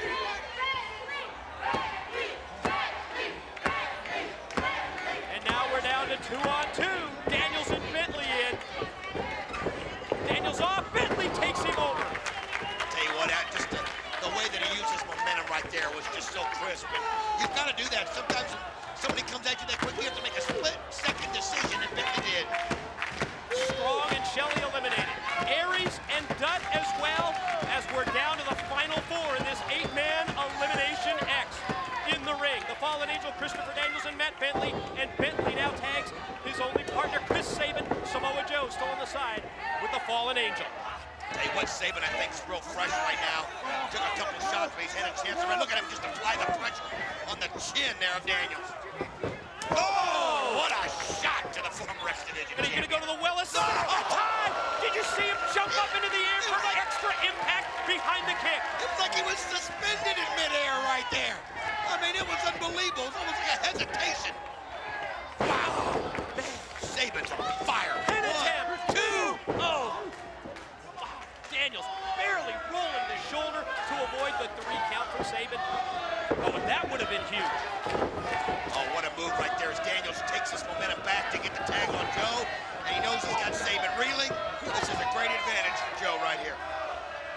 Samoa Joe and the Fallen Angel squaring off with Sabin and Bentley, and Sabin out of nowhere with the drop kick. Caught him with both boots in the chest. Snaps off the power slam. Pin 2, Bentley in for the save. It is so amazing how fast that power slam is. I mean, a man that size, it's just an instantaneous. And you hit. You don't have any chance to react if you're on the receiving end. Oh, and then when you factor in that there's 280 pounds behind it, the quickness there of Sabin able to avoid Samoa Joe. Bentley in the corner. Gonna go up. Could it be muscle buster time? Oh, look at this. Bentley fighting off. He knows if he gets caught in that, there's no way to get out of it, and Bentley does fight him off. Well, that's the way to do it. Series of forearm shots. I guess Bentley not sufficiently weakened. And he rope elbow. You see how high he got up there? But that's what you've got to do, and there's Daniels to save Joe. And look at the Daniels rolls Joe, positions him on his side of the ring, hops out, gets the tag in, and now he's legal. Oh, man, that slam right there. BME. Oh, little long. Best moonsault ever. So you're right, just slightly overshot his opponent, and I think that's probably the difference. That's why he just got the 2 count. Good point. I mean, he did just a little bit long right there. If he would have hit it sharp, Bentley would be done. And look at this, he's going for it again. But Sabin realizes it too, and that gives Bentley a chance to get to his feet. Sabin gonna try and bring Daniels in, but the Fallen Angel fighting him off from the top. Now, Bentley up as well. They're gonna try and double suplex him in. Where's Joe at? Oh, here comes Joe. Oh, here's Joe. Oh, look at that. Look out below. Oh, every one of them go flying, and Joe's still standing. Wow, the power of Joe. The Tower of Doom. Bentley and Sabin with the suplex on Daniels, and then the power bomb from Joe, and Samoa Joe clears the ring. Sabin out. Attention turned now to Matt Bentley. Oh, I'll tell you what, this is a bad situation for Matt Bentley. Look how high he got that knee up right to the face, and Bentley drops. And now got his head position. More of the face wash this time for Bentley. Here comes Joe. Oh, super kick. Wow. Desperation move by Bentley, but man, that paid off. What a head-on collision. Can he eliminate him here? 1, 2. Oh, just in time was Daniel. You're right, he calls it the head-on collision, and that's what it was as he dropped Big Samoa Joe. Now, it's Daniels and Bentley. Again, Joe able to... Backslide, shoulders down, 2, no. Daniels again, shoots Bentley off into the corner, boot up by Bentley, caught him up in the shoulder. Right up to the shoulders is Bentley, but Samoa Joe in. Look at this. Oh, he sets him up for the Muscle Buster. Didn't go from the ropes. He used his own partner to set him up, and the Muscle Buster, it leads to the rear naked choke. It's the Kakina clutch. Is he going to tap? Yes, he does. Matt Bentley has been eliminated. You're right, Bentley out. After what he's gone through, you don't have the strength to fight that off. When Joe got that in, and I don't care who you are, after the effort you put out there, you are not going to keep from submitting if you don't get help from your partner. And Sabin was out of the ring and not able to help him. Bentley's out. I mean, the Kakina clutch after the Muscle Buster as Tracy looks on, checking out the condition of a man, Matt Bentley. Where is Sabin? There he is up on the apron. Now we've got a shot of him. Oh, he's got to come up with some kind of a strategy. 2-on-1. Yes. And I mean, not just any two. It's Daniels and Joe. This is what we've been anticipating. The numbers game. Sabin gets the boots up as Joe charges in. Daniels from behind puts on the brakes. No contact with Joe. Sabin instead. Nice kick. Enziguri. And another one. Second time in a DDT for Daniels. Wow. I'll tell you what, Chris Sabin has been something out there. He knows that right now he's carrying that team on his shoulders. Sabin can make his career right now. Right here. You imagine if Sabin were to take out both Joe and Daniels, outnumbered 2-on-1? I'll tell you what, I'd give him a title shot immediately if he could pull that off. Oh, man. Open hand palm thrust. Well, it's just a way to get into Sabin's hand, kind of take out the steam there. The Sabin had some momentum going. And at the same time, moving backwards, position him in the corner for the Muscle Buster. Sabin trying to fight it off. Joe with the uppercut shot. Sabin drops down and Joe charges in, but Sabin got the boot right in the midsection. I'll tell you what, nice kick right there by Sabin, and here he goes. Springboard! Oh, right into the back of the neck. Springboard drop kick to the back. Sabin needs to put either Joe or Daniels away, and he's got them both down. What an effort here by Chris Sabin. I'll tell you what, this is his opportunity, and like I said earlier, you got to forget the fact. Look at the strength. Oh, no. Went for the cradle shock on the 260-pound. Wow. Nice kick right there by Sabin. Can he go ahead and get the pin right Well, yeah, he had 280 up on his shoulders. Now he's got Daniels, and oh, Joe cuts him off. I'll tell you what, Daniels and Samoa Joe have been at each other's backs whenever they needed to be. Up in the corner, Muscle Buster now. Oh, no, he's got it right here. Watch Bentley. Bentley. Oh. Bentley from outside. Pulled him out. Went for the Muscle Buster instead. Oh, angel swings by Daniels. Here he goes. 1, 2, 3. They did it. They won.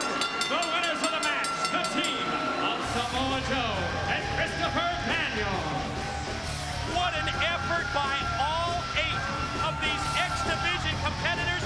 Matt Bentley hooked the leg of Samoa Joe from outside as he was going for the Muscle Buster.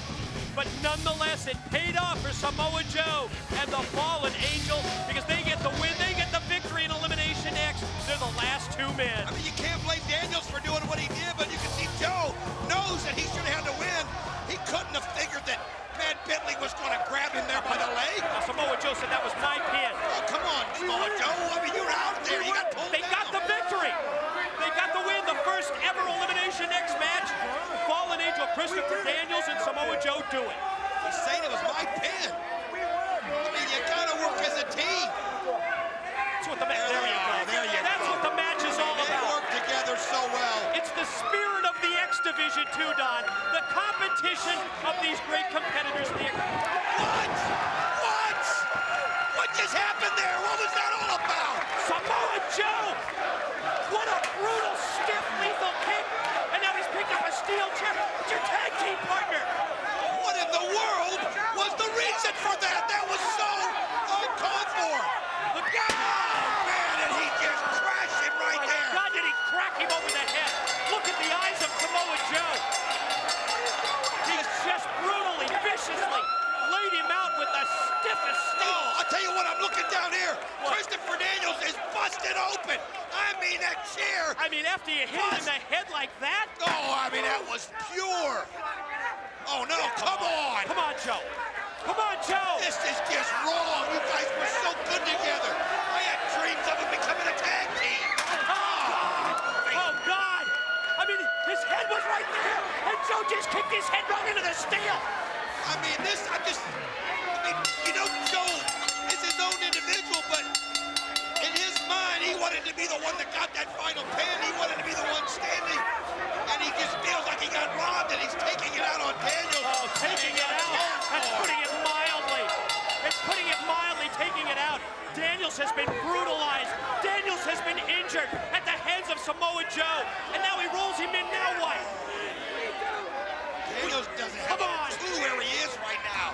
This goes against everything that the X Division stands for. You're absolutely right. It's all about competition. It's all about... Oh, no. Not a muscle buster again. Look at the blood pouring out of his head. The crowd here is stunned at what we've witnessed, and God, I can't blame them. Look, he's going and grabbing a chair again. Damn it, Joe. You've gone way over the line. Daniels is absolutely, we got to get some security in here. There they are. Look, you can't go in one at a time. Oh, my God, he snapped. Samoa Joe has absolutely snapped. What in the world is he going to do? Come on. I mean, he's just focused on one thing, and that's destroying Christopher Daniels to no end. No. Come on. He's right in his face. Look at this. He slapped him. Another muscle buster. Come on. No way, and he's got the chair set right there. Oh, man, this is just brutal. This is disgusting. Come on, let's get some people in there and stop Please, this. somebody send security. Somebody send people from the back. Oh, referees and security, look how tentative they are. My God. They kind of formed a little wall right there. You can see Joe still looking. He's saying, I want you. I want you. I can see, I can read his lips. Everybody's afraid to get in front of Joe after everything he's done. He's crazy right now. He's insane. This is one of the sickest displays that I've ever seen. The sickest I've ever witnessed when it comes to the X Division, and I've been calling every X Division match for 3.5 years. Look at that. I mean, he looks crazy. His eyes just rolled in his head. The look on his face, it's almost as if he's so proud of what he's accomplished. Daniels has not moved. I mean, the impact on when he crashed down. With his head and with his neck on the steel chair. It wasn't bad enough. The other muscle busters. We have absolutely got the emergency service in here, Mike. They're there. He's not moving at all. Look at the puddle. This is just wrong. Look at the blood. Oh, Mike, he's hurt. He is seriously hurt. He's not moved at all. Oh, that is just the sickest thing. Get Joe out of here. I can't even believe somebody would go to that length to prove some kind of a sick point. You know, we expected this to be a memorable match. First time ever in TNA Elimination X. But Don, I never thought that this is the way that we would see this end. They're going to have to try to slide him over there. They were having trouble. Oh, look at this. AJ Styles even coming out. I mean, here's somebody that personifies the X Division. He's obviously disgusted at what he's seen. I think you're right. I think it's disappointment. I think it's disgust. But I mean, Christopher Daniels has been his longtime rival, and even AJ comes out to look on his condition. Do we have this shot? Go ahead. Oh, look at this. Right on the chair. Oh, God. And I don't even know that Christopher Daniels was even conscious at that point. I don't think so, Don. And I don't think he's certainly not conscious at this point. I'll tell you what, Mike. EMTs. Mike, I'm going to see if I can go find out. I'm going to see if I can go find out how hurt he is. Please, Don. All right, I'll be right back. Go check it out. Let's get an update on the condition. AJ's disgusted.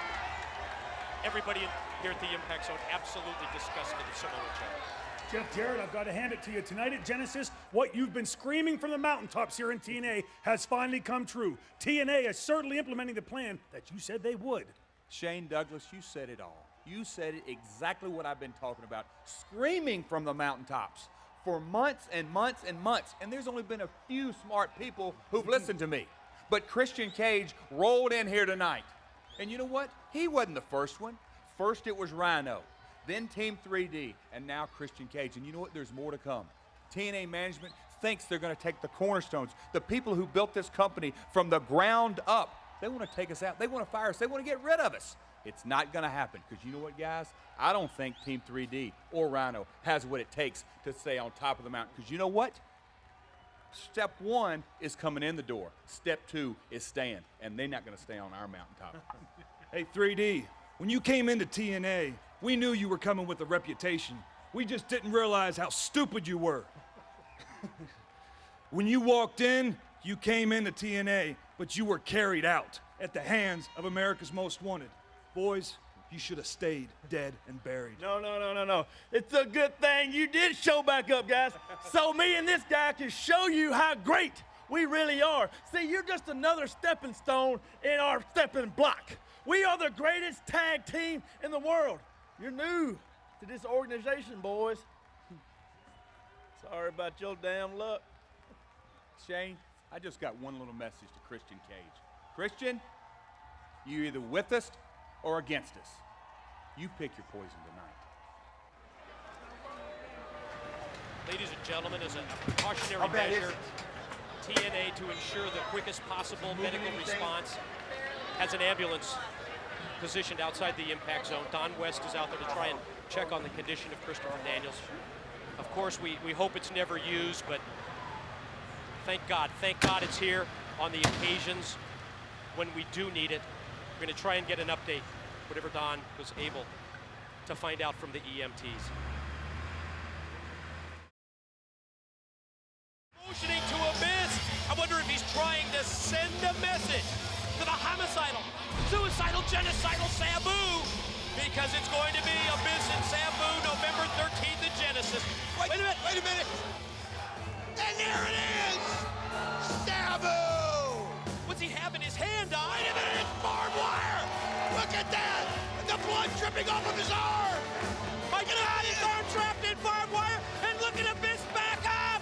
He's scared of the barbed wire! I've never seen anything repel him like that! It's Sabu! It's Abyss! It's no disqualification at Genesis!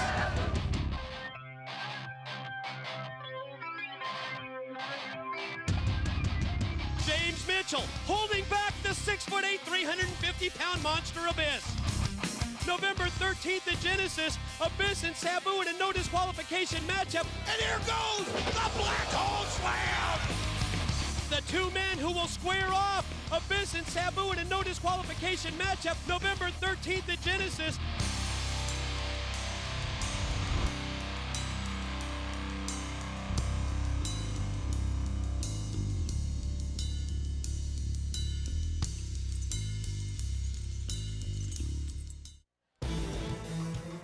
next to Genesis. It had to be a no disqualification matchup. There's no way you can control these two. It's time for Abyss and Sabu.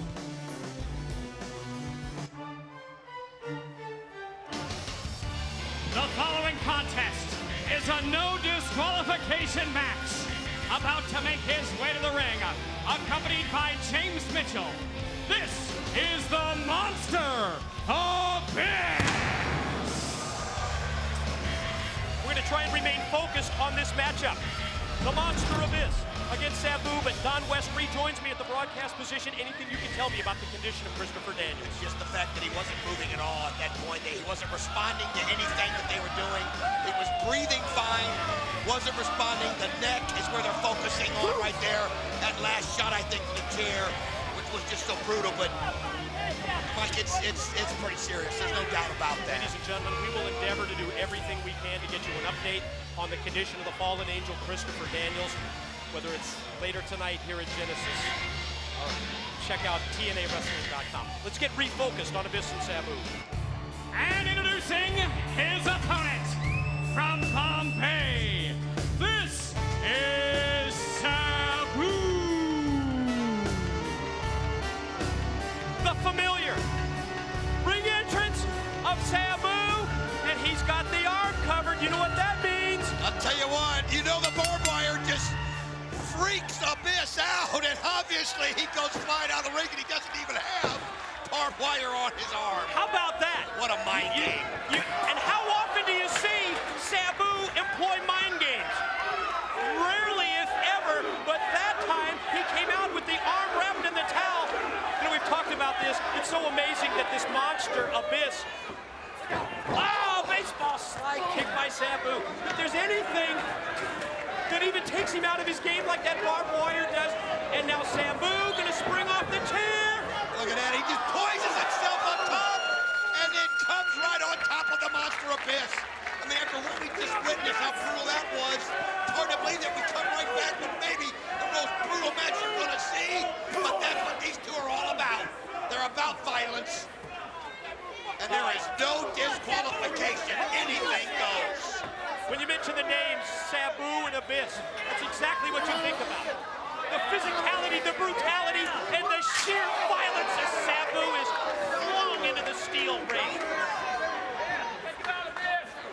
No disqualifications.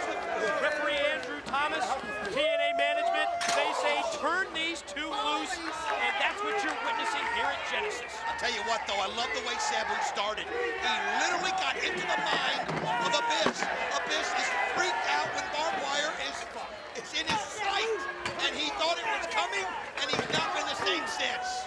Well, I wish we knew more to the story behind that. James Mitchell, he touched on it slightly. There's something in Abyss's background that makes him react like that when he sees or when he hears about barbed wire. And you know what? You're so right. I mean, Jim Mitchell didn't even candy coat him. I mean, he knows that this guy is definitely afraid of it. It's like his kryptonite. And he's going to have to do some kind of a job to keep Abyss focused, and it's obviously what he's doing right now. Power game from 6 feet 8 inches and 350 pounds of this monster with James Mitchell at ringside. Abyss has really turned the match in his favor.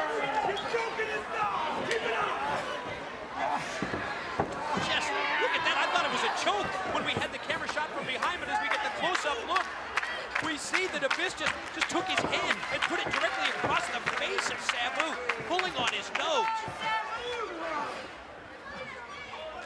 Got 350 pounds behind him in the corner.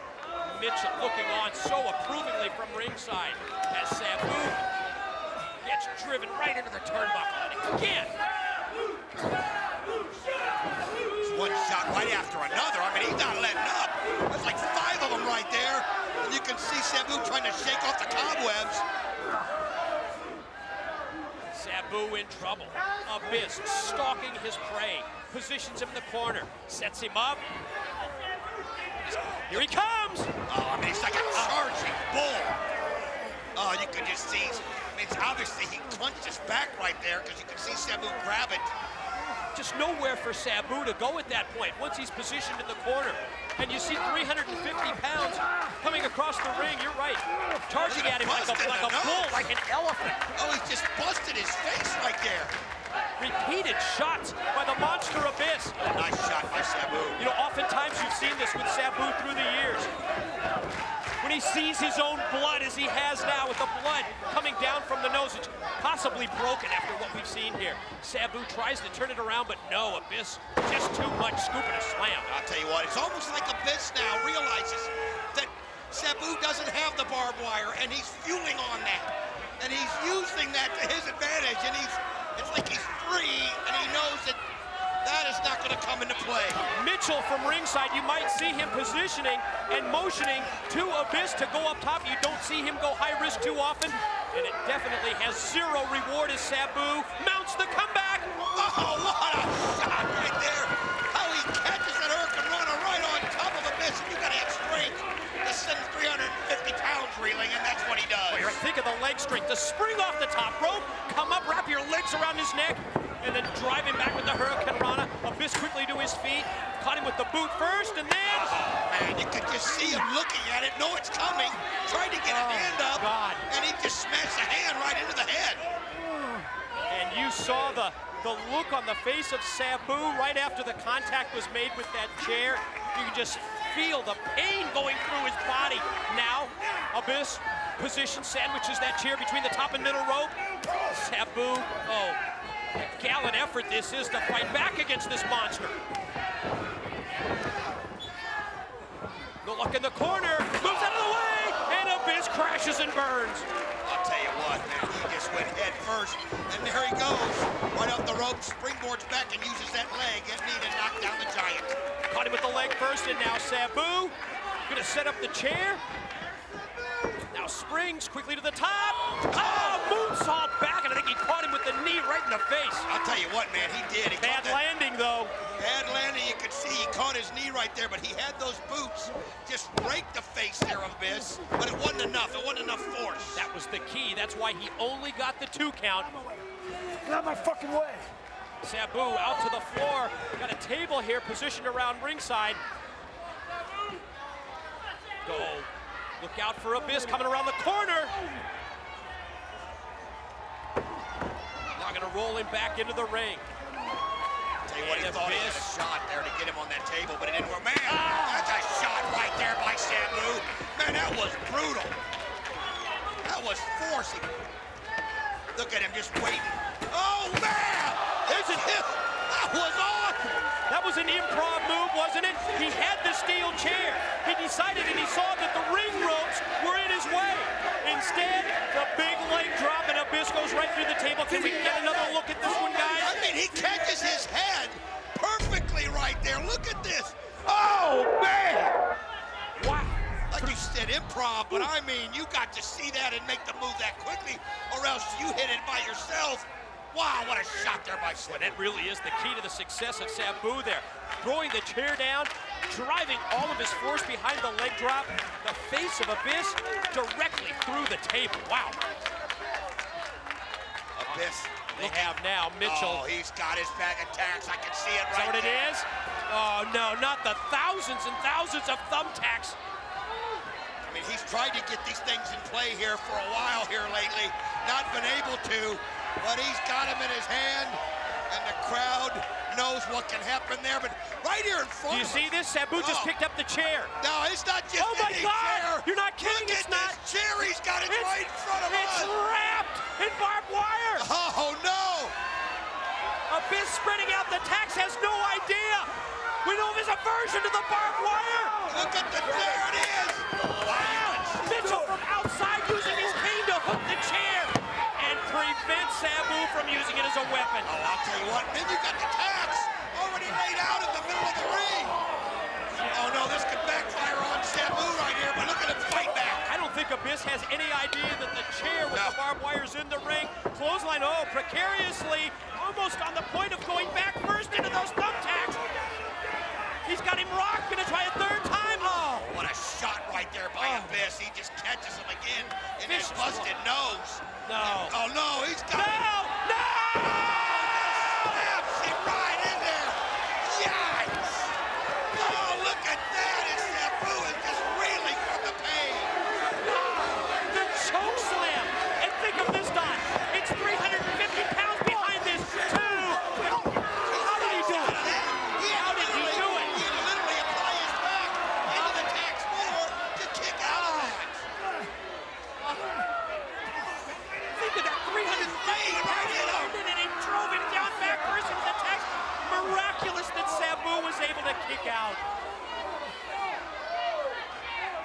He's just laying back first with those tacks, puncturing his back.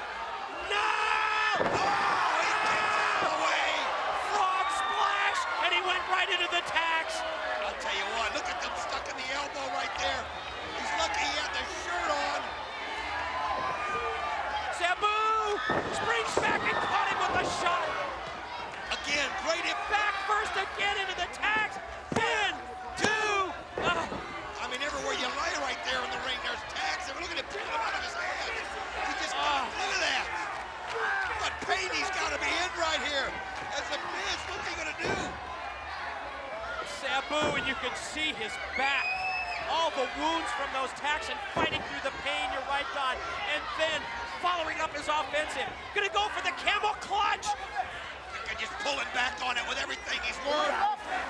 Don't you go! Oh, he's trying to get there, and you can see Mitchell could do it. He would give him that rope, but he can't. No. And he's just holding His on. hand so close, and the he fist got makes it. Wow.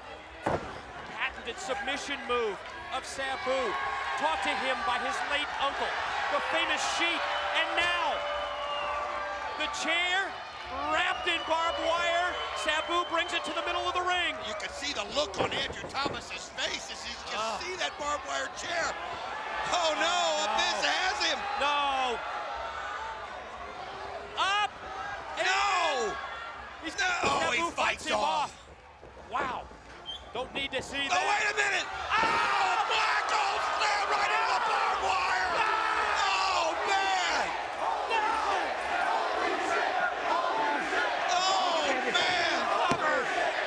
It's got to be over. Throw a white towel in there. The winner of the match, the Monster of Abyss. Oh, look at this. The black hole slam. The 350 pounds behind the move as his back gets shredded by the barbed wire. Be careful. Here's a replay. Look at the force. Right into the barbed wire. Oh, my God. Wow. My God, what a brutal I tell you what, in spectacle the ring this right now, is. if you can show, Mitchell's talking to Abyss. If we can get a camera on him. Mitchell's talking to Abyss right now, trying to talk him into hitting him with the chair. And Abyss wants nothing to do with it because it's wrapped in the barbed wire. It still freaked him out. The barbed wire freaked out Abyss.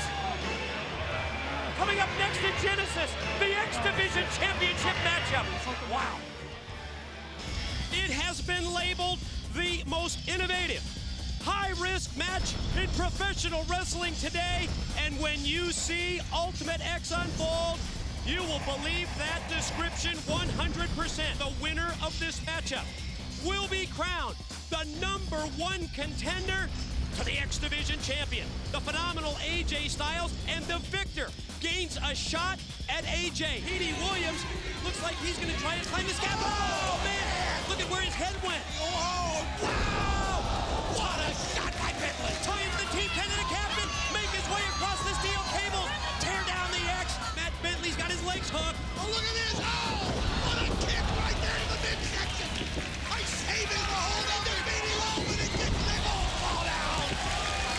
Going again. Hit destroyer. That thing is sick. Who's gonna hang on here? And if you hang on, can you tear down the X? He caught him with a low blow. Oh, they have it. He's gonna latch it. He did it. He's the ultimate X champion. It's the Styles clash of AJ against the Canadian destroyer of Petey Williams. It's a challenge match, and you have to hit your signature move to win the match, and that's the only way you can win it. Down to the map with the DDT. Here comes Styles clash. Gonna try it at least. Oh, wait a minute. He got it. Broke. Oh, look at Frazier. Got it. Into the ring. Oh, got it. No way. Yes. Are you kidding me? Oh, wait a minute. Petey Williams cracked him with the bell. We're at championship goal. Oh, no. Could he get it here? AJ stays. And he hits it. It's unbelievable how he can hit this thing. If he does that tomorrow at Genesis, he's going to win the X Division champion. The winner of the Styles clash versus the Canadian destroyer, Petey Williams.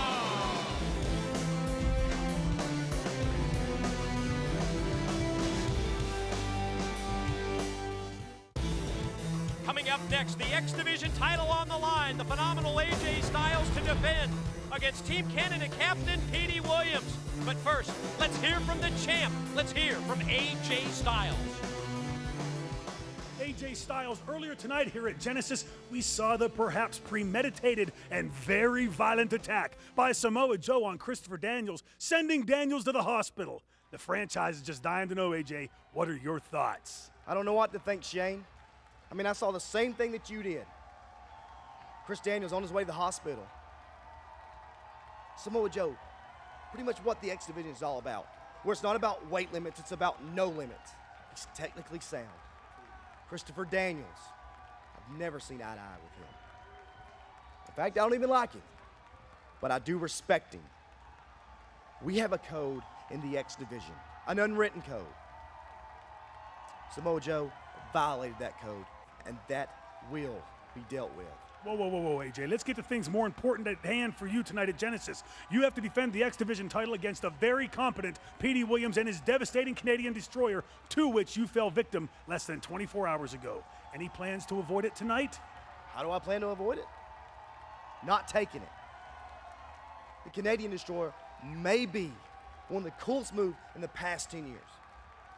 But there's one thing that Petey Williams isn't.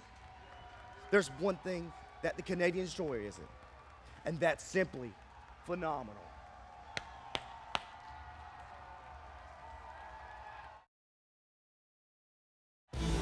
Some very interesting and intriguing comments from AJ Styles, both about the upcoming title match against Petey Williams, as well as what we witnessed earlier from Samoa Joe. Let's break down the title match. Let's look at the X Factors. November 3rd on our Spike TV primetime special, the Canadian captain Petey Williams, the #1 contender when he won the innovative Ultimate X.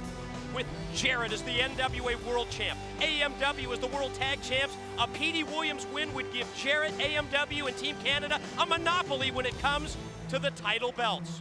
Last night on Impact, Petey Williams victorious in the Canadian Destroyer versus Styles Clash Challenge. If Petey Williams can duplicate that effort tonight, we will have a new X Division champion.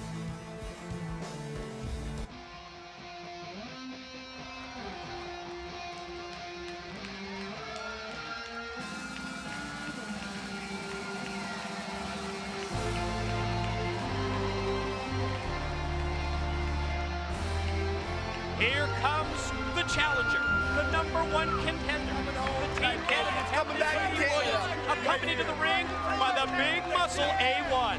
You gotta feel that Petey Williams is pretty confident right now after the 2 Ultimate X victories. Think about it, Bound for Glory, then at the 2-hour special, and then the finisher against finisher yesterday. He's got to feel confidence.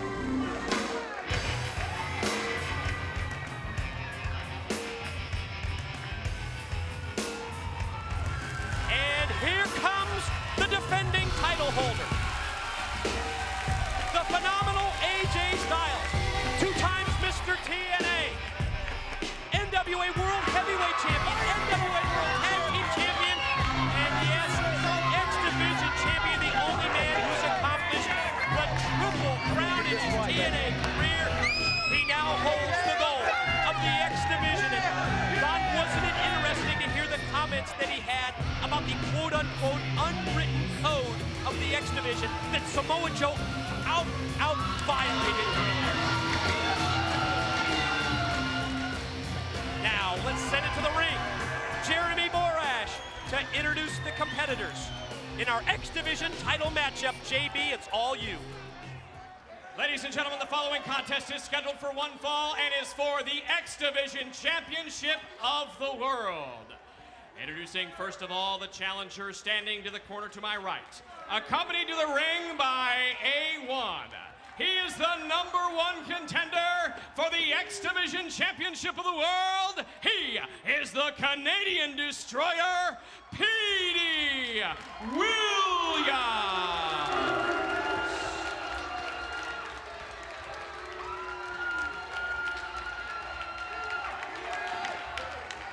And now, ladies and gentlemen, introducing, standing to the corner to my left, He weighed in this morning at 218 pounds and is the current reigning and defending X Division champion of the world. He is the phenomenal AJ Styles.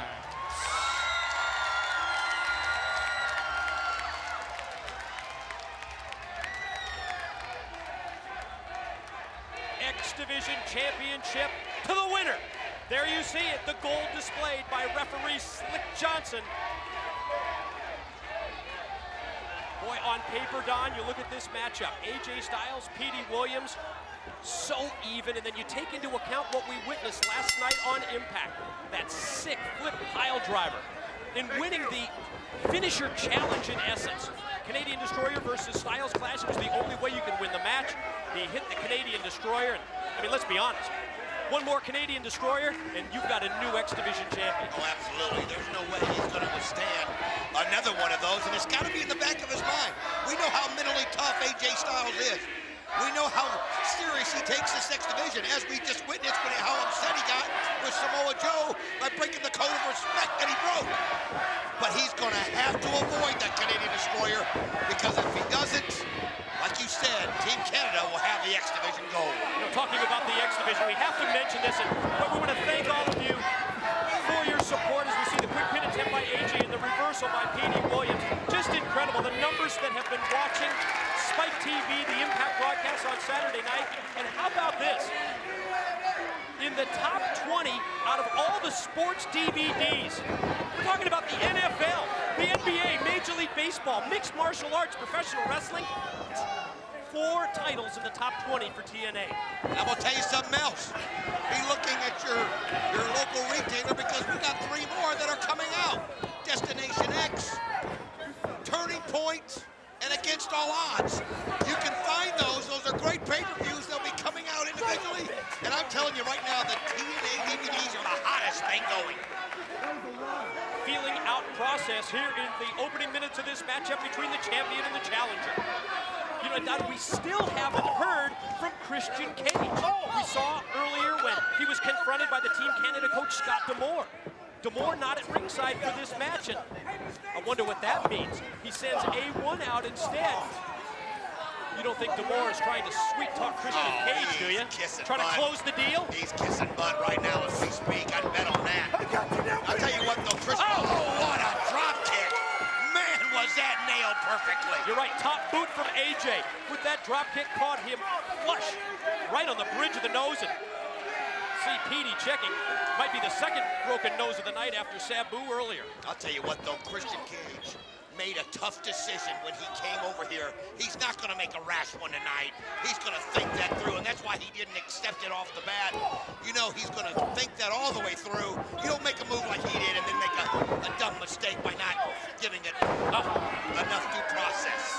Impact behind the slam from Styles, who goes airborne and crashes down, drops the knee again right across the head, and drops it down again. Wow. I'll tell you what, look at the pressure. He just applies that knee to the head and it just bounces off that mat. AJ Styles is somebody that takes with pride the belts that he wears, and he's worn every single belt that you can wear here in TNA. And really, you can tell that he's so proud of what the X Division is all about. He mentioned it in the interview earlier, just prior to this match, how Samoa Joe broke that unwritten code, crossed the line in essence, as AJ connects high, vertical takeover, drops down with the suplex, cover, pin attempt. Petey Williams avoids the 3 count and remains alive. And look at the look there in AJ's face. You can see the determination in his eyes. He knew he had to take it to Petey from the start. He could not let Petey Williams get any momentum. And, well, what does Petey Williams do? He takes a shortcut right there and rakes the eyes. Just what we've come to expect from anyone involved with Team Canada. The shortcut for Petey Williams momentarily allows him to take over. Mid-ring exchange, backslide attempt. Styles doesn't go for the pin as Williams rolls through. Oh, instead, here he goes! Goes to the clash. Watch, did you see the way Petey Williams was flailing his arms to avoid AJ hooking his legs around him for the style clash, and at the same time reaching out to get the rope break? I'll tell you what, obviously Petey Williams has been in that hole so many times before. He knew exactly what he had to do while he had have the spring. He just made sure he kept it going towards the ropes. And that's how you break the styles, guys. Oh, mercy. God, that was a smash to the face with a boot. AJ, is he gonna fly? Here he comes! Oh, man! He went right over him on top of the rail. Oh, man, and let's see what AJ does right here. You can see it. Did you see that? You know what it is? It boils down to a pure adrenaline rush for AJ. Look at that! Oh. I'll tell you what, he's lucky his butt hit the rail. If it would have been his back straight on, he would have been out of there. Flip dive over, pressed into Petey Williams, took him down. Keep your eye on A1. What's he doing? Oh, sure. Oh, look at that. I love it. Trying to goad him in. Don't turn your back on Petey Williams. He's not going to. I'll tell you something, what an athlete AJ is. I mean, the fact that you just get right up from that. You realize you overshot it a little bit? What does he do? Gonna try and suplex him out, but Williams fights it off. From the apron, hold on, AJ. Hold on to that rope. He's holding on for dear life, but look at the pressure that Petey's applying. Where's Petey gonna go with all this? AJ hanging on for dear life. Petey fighting with everything he's got, but right now, AJ's got the leverage. Williams, the challenger, trying to suplex the champion. Who knows where he's gonna get that? It's what you just talked about, Don. You said if he were to make contact flush with that steel guardrail, we've got to look at this again. Look at the impact of his back. Oh, jeez. Oh, gosh, that hurt. You think about what I saw happen in Storm weeks ago and the pain he was in. He couldn't move for 5-6 minutes. And now A1 trying to come in and, get him out of there. Get him out of there. Wow. Oh, man, was that wicked, Mike. He's sending him to the back. Get him out of here, slut. That's right. Let's get this That's the way to do it. This is what the X Division is all about. This is what the X Division represents. It's that one-on-one competition. A1 out of the play. Goes ready to use that. The Canadian flag wrapped in the hockey stick. You don't want to win the X title that way, Petey. If you're going to win it, you got to beat him fair and square.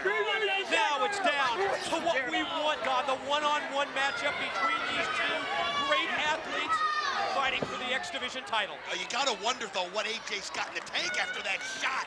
I mean, that knocks your breath away. It might have cracked a rib. I mean, it might have tore a muscle. Oh, and he just look at the move. Right back on his head.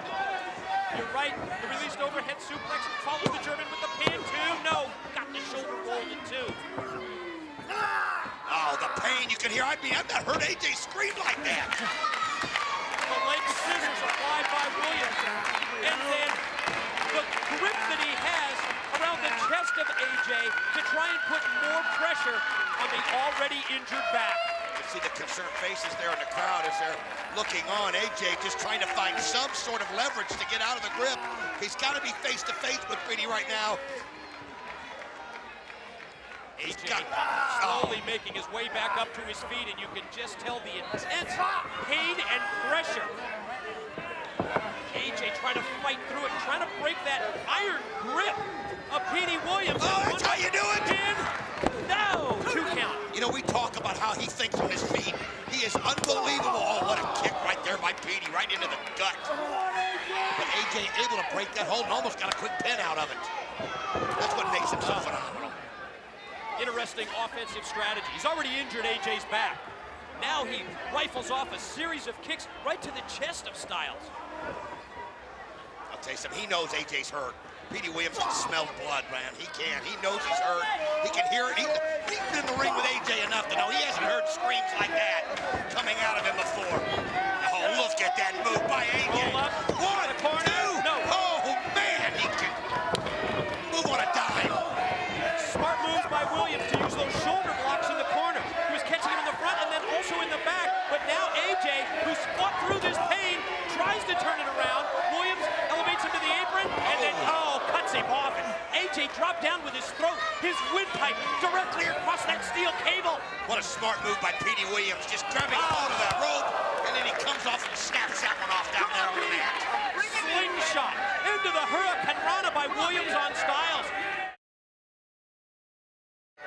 Over here to the broadcast table, what's he looking for? I have no What's he idea. gonna get? He's grabbing. What is it? He was going for my water, and he went and grabbed another one.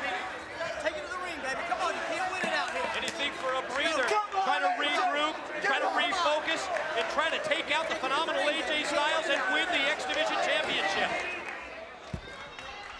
Wow, tried to roll him in. AJ, you saw that, position him up on the apron. AJ's back is injured so badly he couldn't roll him in. I know it. He's just absolutely in pain, and Petey Williams knows it, and right now he's going to try to set up that. Can you imagine if he gets him in that Canadian Destroyer now? You talk about being helpless. AJ Styles would be helpless. It's a weakened champion, AJ Styles, in trouble in the corner. Oh, we've seen this one time too many. And he's going to sing "Oh Canada" for us. And he's just applying pressure everywhere that he can. I mean, AJ right now has got to somehow get on his feet, get himself balanced, and mentally block this pain that he's going through if he has any chance of a victory. Boy, that's easy for us to say, isn't it? Yeah, as we sit here at the broadcast table, as we haven't gone through the physical pain and punishment that's been inflicted by the challenger, Petey Williams, just like that drop kick to the back. Yeah, it's simple for us to say, fight back, AJ, but not when you're on the receiving end of this offensive attack from the Team Canada captain. I'll tell you what, Petey is just brutal in how he's slamming him down. I mean, he's being extra physical. I mean, it's not even become a technical match for Petey right now. It's any way he can cause pain to AJ Styles. And you know that has to be the Team Canada game plan. It has to be the strategy of Petey Williams in this match. Let's see if we can show you right here where the tide was turned. Oh, yeah, this was it. That's it. That's the whole key to this match. It was all AJ up until then, and Petey Williams just knocked the breath right out of him, and who knows what kind of damage was done with that shot into the rail. Wow, what a brutal night it's been tonight. It really has. What a physical, violent, brutal night. Everything that we expected at Genesis. Oh, he hit him with the Pele! Man, and he missed one kick, and he doesn't hesitate and comes through with the Pele kind of at a three-quarter angle. That's the improv factor that we talked about earlier, and that you have to mention in so many of AJ's matches. Why? Because he comes up with moves out of nowhere, just like the Pele. Digging down deep is the champ. Whoa, what a clothesline. Dropped him with another lariat. Spin kick is the follow move. I'll tell you what, it's almost like he's just feeding off of each move right here. He knows he's probably doesn't have much left in him, and he's just going to go one after another. Oh, look at this. Gut buster, now quickly up and drops him down again. Knee perfectly positioned as he drives Williams down, stomach first. One knee to the back, one knee to the gut. Oh, slamming the back right there. He's just giving a little payback right here. German suplex up. Oh, man. Face jam down, roll over, roll back. 1, 2, it's oh, Petey fights out. AJ looks up and goes, how many? Wasn't enough, that's all I can Slick tell you. Johnson says, on the verge of victory, AJ, but not enough for the 3 count. Could this be the clash? I'll tell you what, AJ, you can see it, man. He feels it now. He's got his win back. You know he has Petey. Oh, but Petey Williams able to counter. Yeah, quick double leg takedown. He was going to go for the Styles clash. Petey countered, and then AJ answered right back. Oh, look at how smooth he is. Oh, man. Pin attempt down, shoulders. AJ's shoulders are down there for a 2 count. Wow. I'll tell you what, Petey Williams, we talk about how innovative AJ Styles is, but you got to give props to Petey Williams right there. I mean, just think how competitive this match has been from the opening bell. Granted, because of that shot into the safety rail. But boy, you're right, Don. It has been a very even matchup. And you can't blame Petey Williams for taking advantage of that. Oh, that was with authority. Man, AJ gonna try and go for the cover here, gets a 2 count, and in the process of getting the 2, reached across to hook the leg, but it really wasn't enough. Weight positioning, not in the correct place that time for AJ to gain the 3 count and retain the gold.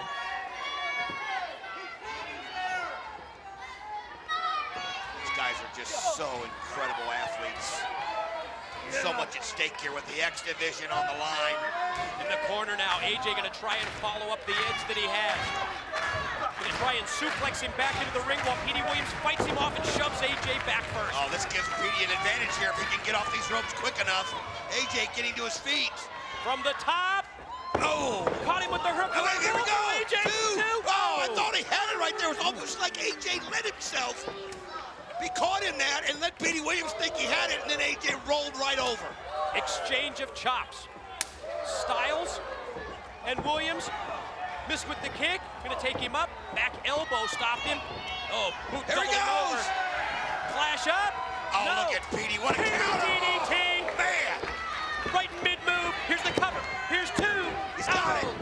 No! Barely got the shoulder up. Just barely rolled the shoulder. Man alive. These guys just bet. Think about this. They just had a match less than 24 hours ago.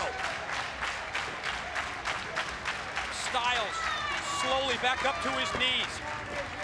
Williams, you can almost sense here that he feels that he's in control of this match. Could this be it? Could this be the Here it Canadian is. Destroyer? He's got it hooked up. Oh, No. AJ fighting it off for dear life, but look at Petey just goes right in. Spins around, connects side rush and leg sweep. Drove him right down to the mat.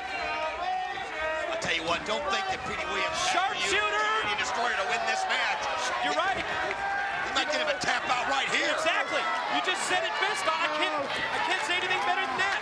He may not have to rely on the Canadian Destroyer because he's got the sharpshooter applied as AJ tries to fight it off. Oh, look at the strength of AJ. Oh, he's got to get to the ropes. Reach out, AJ. Reach out. What a move right there by Williams. Oh, was that Grabbing great? the arm. You hate the Canadians. I can't blame you if you don't like Team Canada, but you've got to appreciate that. And what effort by AJ. Just look at Petey. He just flops over on his back thinking, oh, what have I got to do? What have I got to do? Petey trying to get his bearings right there. That's the key. Both men trying to regroup. Boy, the toll that this match has taken from a physical standpoint. X Division Championship. It hangs in the balance. AJ from outside spins him around. Forearm shot by Williams. Grazed the champ. Not enough to knock him out. What a shot! What the forearm! Turned him inside out, Professor! Springboard into the forearm shot by AJ. Let's take another look at this if we can. Oh, we don't want to miss the pin, but here it comes. Bam! Wow. What a shot! We're back live. AJ Williams, X Division Championship, goes to the victor. Petey actually first one to his feet. AJ up just momentarily behind, and the drop toe hold sends AJ, crashing face first into the corner. I'll tell you what, right into the turnbuckles right there. And again, just as soon as somebody gets an edge, the other one turns it around. Then they get the edge, the other one turns it around. How did he get the kick up that high? Great extension of the leg. How did he do it? And again, coming out of nowhere. Petey never expected it. He never anticipated the kick. You know, when you think of martial arts, you never think of AJ Styles. We've had so many greats here that you do, but AJ can use his feet from anywhere. And he proves it time and time again. Williams fights off the attempt by Styles to bring him back in. Look at this. Look out! Oh, he was trying to do the Canadian Destroyer from the top rope. AJ hooking the top rope to avoid it, and now AJ. Could this be?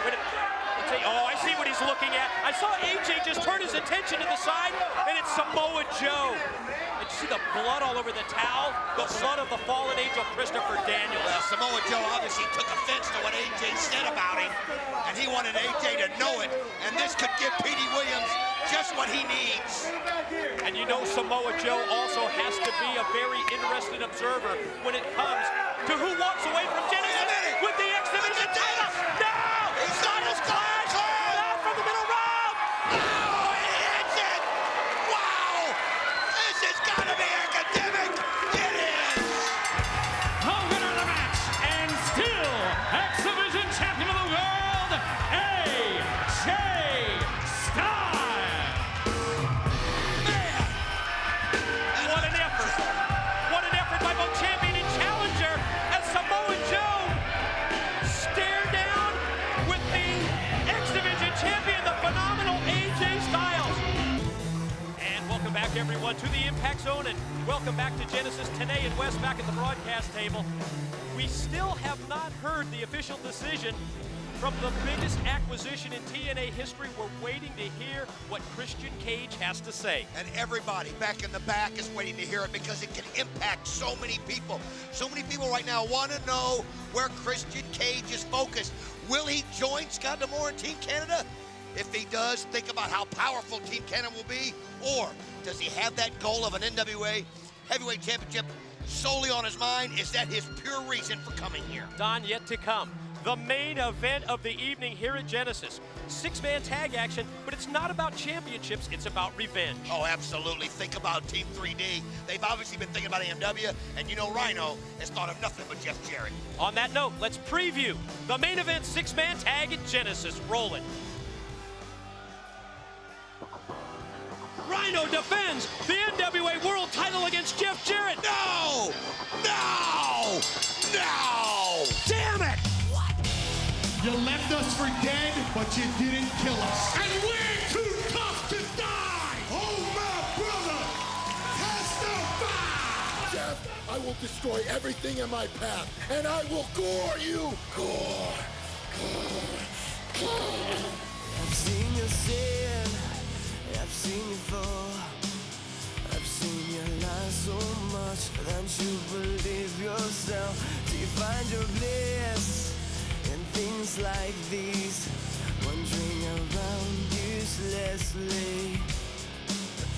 Yeah, your time draws closer and you're still waiting. You can't see with the darkness, need a benefit, your mind is nebulous. You can't see with your blindness, I choose to live with the righteous. You can't see in the darkness, need a benefit, your mind is nebulous. You can't see with your blindness, I choose to live with the righteous.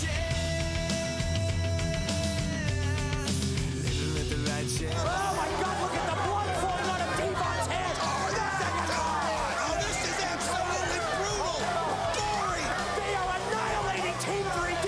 Jeff Jarrett, he's not only regained the NWA World title, they've also regained the power and the control.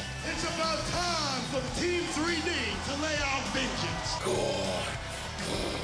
You can't see you in the darkness, thinking about it, but your mind is nebulous. You can't see with your blindness, I choose to live with the righteous. You can't see you in the darkness, thinking about it, but your mind is nebulous. You can't see with your blindness, I choose to live with the righteous. You can't see you in the darkness, thinking about it, but your mind is nebulous. You can't see with your blindness, I choose to live with the righteous.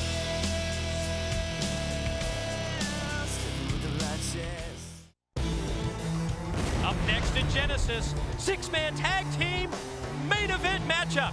But first, let's send it to the back where Shane Douglas has Rhino and Team 3D. Take it, Shane. Boy, if I know the three of you, let me just say, I think it's extremely important to say, if I know the three of you like I think I do, you're going to get your hands on AMW and Jeff Jarrett, and shall I say, take it to the extreme. Franchise, extreme, you and them ain't seen nothing yet. You see, I hate to sound like a broke nerd, but AMW, America's Most Wanted, you are still our most favorite tag team. AMW and Gail Kim, you did something that no other team in the history of our business has been able to do. No other team in the past 10 years. You laid us out. You left us laying in a pool of our own blood for dead. You then took it to a funeral home, made fun of us, drank booze, pissed in our coffins. But you made a mistake. Not a fatal mistake, a deadly mistake. You didn't get the job done. Tonight, the path of rage continues. Jeff Jarrett and AMW, you're standing on the tracks. And Team 3D and the man-beast Rhino are coming straight at you. America's Most Wanted, Jeff Jarrett, you stole something from me. The NWA World Heavyweight title. Tonight, it's not about titles.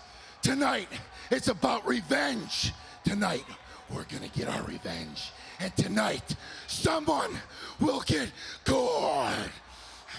Oh, my brother, testify! One last thing. Eddie Guerrero, vaya con Dios, mi amigo.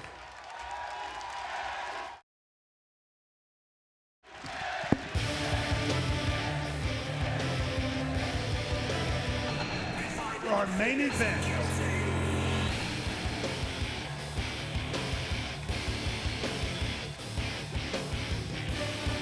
The following contest is your Genesis main event of the evening. About to make their way to the ring, they are the current NWA World Tag Team Champions, the Tennessee Cowboys, James Storm, the Wildcat, Chris Harris, America's Most Wanted. The tag team that did what no other tag team has ever done, in the words of Brother Ray. Chris Harris and James Storm left Team 3D laying in a puddle of their own blood. And what does Chris Harris have? He's got a problem with you, doesn't he? He obviously does. He seems to come over every time and throw something. And now, ladies and gentlemen, introducing, being accompanied to the ring by Gail Kim. He is the current NWA Heavyweight Champion of the World from Hendersonville, Tennessee, Jeff Jarrett.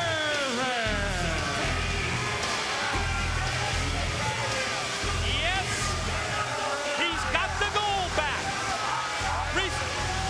On our 2-hour primetime Spike TV special with a huge assist from Gail Kim and America's Most Wanted. Jeff Jarrett regained the most prestigious title in our profession. The title with 50-plus years of history and tradition behind it. Jeff Jarrett has the power, the control, and the NWA World Heavyweight Championship, and yes, they all go together. They've been a pretty awesome team ever since AMW's joined up. Introducing their opponents from Detroit, Michigan, the Man Beast, Rhino! And here comes Rhino, charging to the ring. He said it best. He was screwed out of the NWA title because of AMW and Gail Kim, and that's a fact. His tag team partners, the team of Brother Ray and Brother Devon, Team 3D. It's time for payback. It's time for revenge. It's time for Rhino and Team 3D to exactly that from Jeff Jarrett and AMW. This is something that Brother Ray and Brother Devon have been thinking about. 21 the world's going on. Did you see this? Jarrett and AMW going to 3 different positions here in the impact zone. Almost as if they're challenging Team 3D and Rhino to bring it on, to come and get us. I'll tell you what, they've got their strategy. You gotta wonder. The one thing about Jarrett, you got to admire his guile, you got to admire his cleverness. He wants to absolutely take whatever game plan that Rhino and Team 3D have and throw it out the window. Did you hear it? Brother Ray just said to Devon and Rhino, come on, let's go. I'll tell you what, I just saw referee Rudy Charles look at him. He said, hit the bell. The people paid to see this, and we're going to let them see it. Oh, you're right. This is what TNA's all about. Referee Rudy Charles, the senior official, says turn them loose.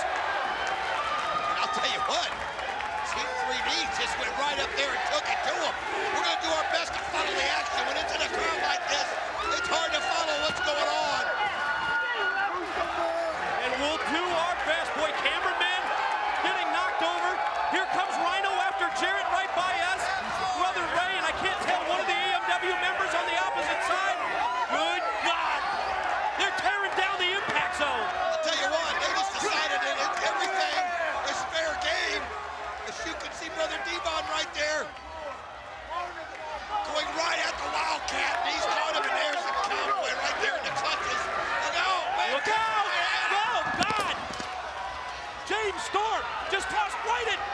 broadcast table here. He went flying over.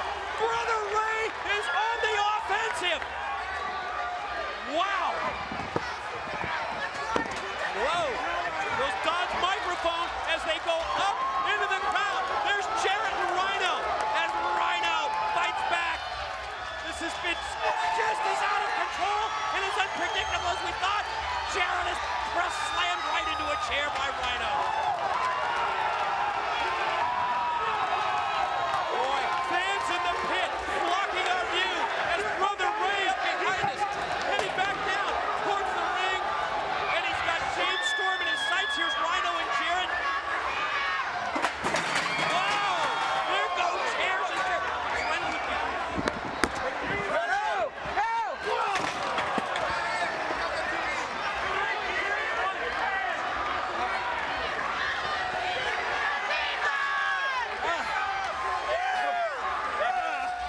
to get off headsets. We apologize for that for 1 second.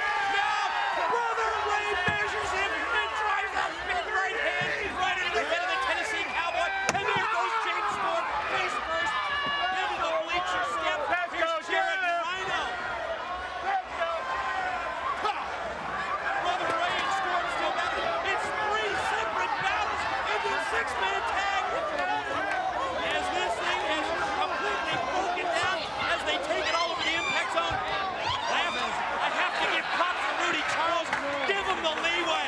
Give the people their money's worth and turn them loose, and that's what they've done. I'll tell you what, we've already lost a chair. We've lost 2 sets of headsets. Are breaking everything in the building. We were up at the Spanish broadcast table.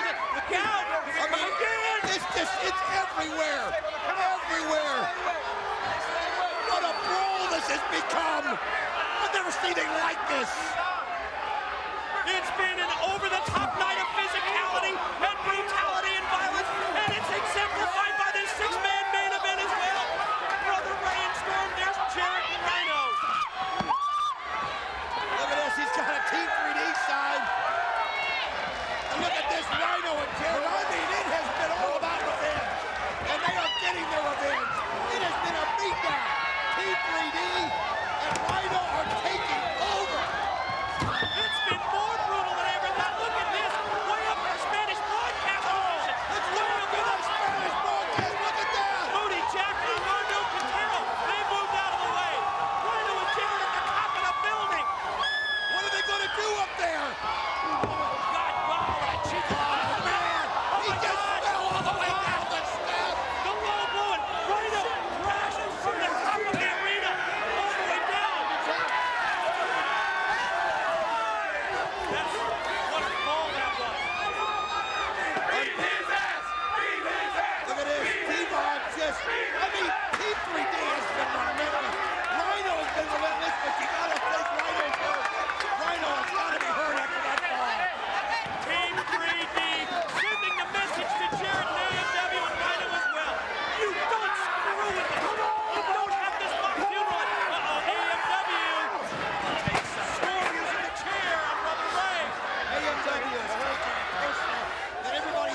been a brawl all over the impact zone as Rhino is just smashing Good Jarrett's God! head.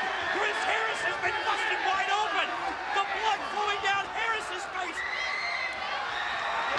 Brother Diva, what a shot! The blood flies all over. Oh my gosh! You can see Rollins busted. Rhino right now is got a hold of Jarrett. He's taking him over to the rail. Brother Ray has got Storm busted open with the cheese grater. And he's got the cheese grater right in the bloody head of Storm. Still, Rhino and Jarrett up the ramp. The table. The blood flowing from the head of Harris as well as Storm. Oh yeah, you want revenge, you want payback, and you're getting one hell of a dose of it. Unbelievable. You can see Team 3D. Listen to this crowd. They want tables. Damn right they do, because they're watching Team 3D. You asked for it. Team 3D says you got it. Oh, I'm telling you what. There was a little flurry by Jarrett and a little flurry by AMW, but it's been all 3D. It's been all Rhino. They have come together as one. They have been focused. It's not about titles. It's about revenge. It's about payback. It's about pain. Oh, double suplex there.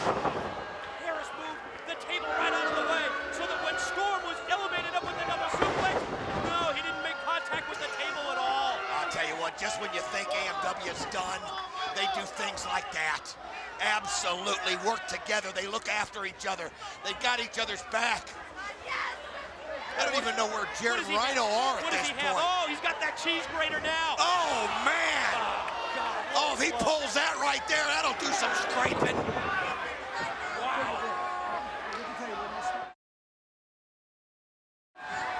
Oh, my gosh, Storm is just absolutely busted. Oh, man, you're right. He's out here in front of us. His face is a complete crimson mask. Rhino's got a garbage can over here. Look at this. He's got Jarrett in his sights. Oh, he cracks him right on the head. Not once. Is he going to do it again? No. He's looking for something else to hit him with. Do you want me to apologize? Yeah, we want you to pile driver him. Rhino driver him. Rudy Charles trying to hold some sort of order. It's impossible, Rudy. We appreciate the effort. You're right. I'm going to give props to Rudy Charles for not trying to control him. Look at this right now. Brother Devon almost went through the table. Oh, again they moved the tables out of the way. What a shot. Oh, God. Back-to-back chair shots. They were just out of camera range. Storm took out both Team 3D members. Chair shot for Brother Ray and Brother Devon, and then Rhino got it from behind. I'll tell you what, man. Rhino up there, but I mean, what a move by Storm, catching and coming over and coming to the aid of Wildcat. But look at this, Rhino taking the table up. Gonna try to use it on Jarrett, who's still just kind of knocked silly up there. Oh, and Jarrett from behind. Now Jarrett with the sneak attack on Rhino. Just fighting for everything that he's got. Oh, look at there, you can see AMW just absolutely taking everything that can be given him. Got him up! Oh, he does it! Rhino driver! Rhino driver on the ramp! He spiked him! He nailed him with it! Right into those grates! Right into those grates, and look at this! He's gonna set this up. Oh no! What's this? Right into the tunnel. What a great shot this is! Table positioned at the top of the entrance ramp. Jarrett laid out with the Rhino driver, and here comes AMW to fight back and help Jarrett. Oh, man. There goes Storm right into the wall. I'll tell you what, obviously Rhino's got that table set up there for Jarrett. That's who he wants to gore through it. He's got one man in mind on the gore, and there he is. Getting to his feet slowly is Jarrett. Just barely hobbling up. He's got him in his sights. He's got him in the crosshairs. Oh, what a super kick by Storm. Sends him down off the ramp. It knocked him completely off the side of the ramp. He caught him with the super kick just as Jarrett was about to get gored through the table. Oh, man, what? I'll tell you something. As bad as they've been beaten, these guys have had each other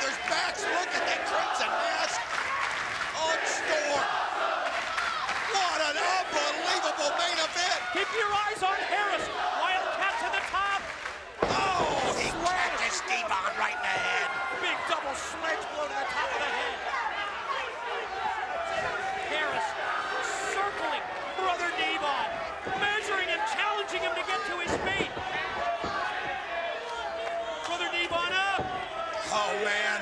Here he goes. Can it be the catatonic? Wind him up. No, he doesn't do it. Devon counters.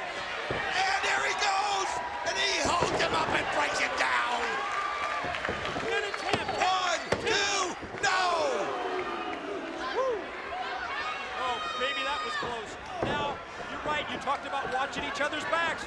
Storm in to help out Harris. Oh, I'll tell you what. Got the boot up. Oh, here they go. Could it be time for a little 8-second ride? Oh. Pin. 1, 2, no. Shoulder up at 2. I'll tell you what, man. It's sheer willpower right now. Brother Ray, look at this. You see the force. And he brings him down right on the spine. 2. Got it. Oh, man. Full Nelson bomb. Only a 2 count. So close. Jarrett now in. Get him, Brother Ray. Oh, what a nice counter by Jarrett, no matter how you look at it. Desperation counter.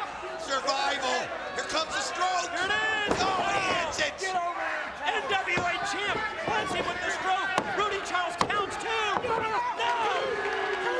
Just 2. Only 2. Brother Ray, look at Jarrett. He's fighting for it. And look at this. Here's Rhino. Oh, man. Oh, Rudy Charles pushes Jarrett right into the door. Got it. What happened to the referee? Oh, the referee was knocked out. He was pulled out of the ring by Harris. They had him with the door. He had him for the 3 count. He had him pinned. This is BS. He had him pinned. What the hell else do you have to do? The referee pulled out a play. Oh, God. Never saw Storm. Rhino never saw Storm around the corner, and he drilled him with the clothesline. I'll tell you what, they have been in the right place at the right time. Now look at the teamwork as they're going right at him. Right into the door post, right into the post. Double team move by AMW. Oh, boy. Rhino laid out. Oh, man, this is just turned. It's turned ugly right here. AMW now has the advantage. Brother Ray is in trouble.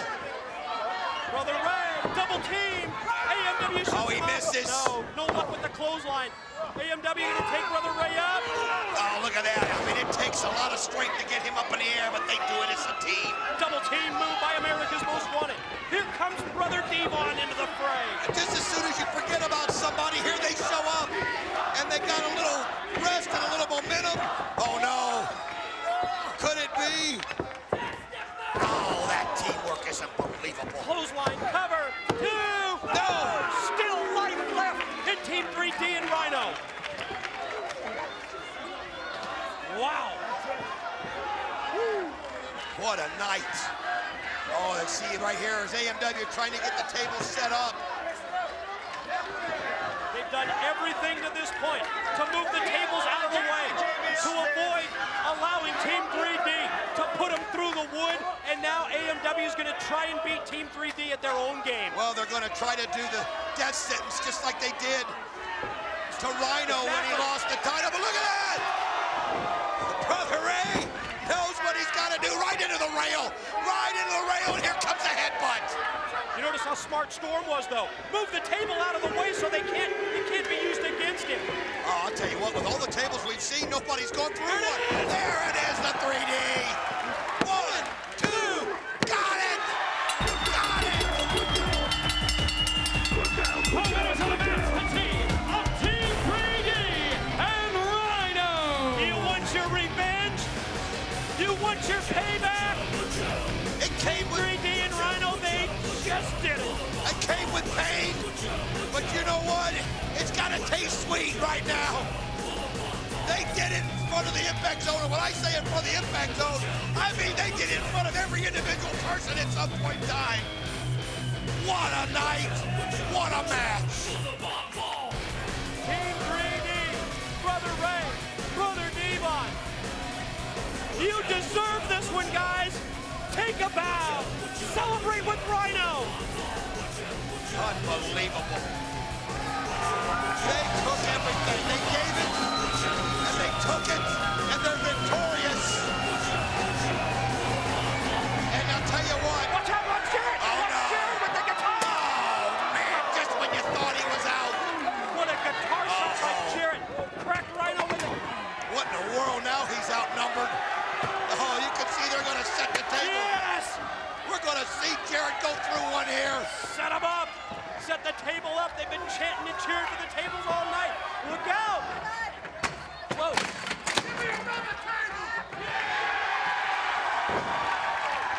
He said, get another table. I'll tell you what.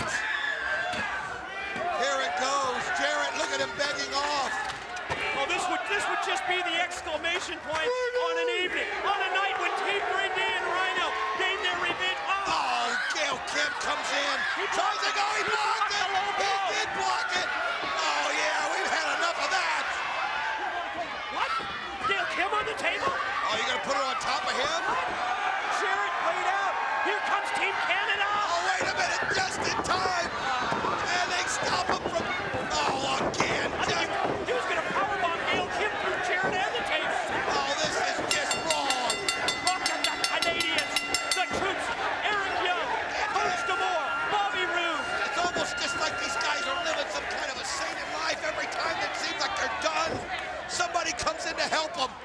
And this time it was Team Canada. Oh, yeah. Team Canada comes to the aid of Jeff Jarrett and America's Most Wanted now. They've got Team 3D and Rhino in trouble. It's Brother Devon on the table. Jarrett gonna go to the top. Oh, no. Look at this. You can see him going up high right here. Wait a minute. Yes. Here he comes, Christian Cage. Here comes Christian Cage in the ring with a steel chair. Oh, it looks like he's made his decision as he brings the chair in. And he's not going to let Jeff Jarrett hit it. Body's clear. To the left, to the right, out to the floor. What's Christian Cage and Team Canada coach Scott DeMore? Oh, DeMore, wait a minute. Is he going to show the Team Canada? Oh, come on. Damn it. Everything's going their way. Damn it. Everything. Just when you think he's coming out here to make the rescue, and he's pointing up and he's making a political statement right here. And he's got the Team Canada t-shirt. That seals the deal. Wait, what is he doing? What? Oh, that's what I'm talking about. Unprettier for DeMore. Jarrett's up top. He can't believe what he's seen. Jarrett. And there he goes. Oh, come on, boys. Set it up. Set it up. Brother Ryan, Brother Devon. Launch him. Oh, yeah. Hey, I'm telling you right now, he didn't come in here to TNA to be somebody's lackey. Christian Cage is his own man. You're right. He's got a mind of his own. He's not taking orders from anybody. Oh, what combination. Yes. Welcome to TNA, Christian Cage. My God, what a night this has been. It's over the top. We'll see you Saturday on Impact. And don't forget, Turning Point December 11th. What a night.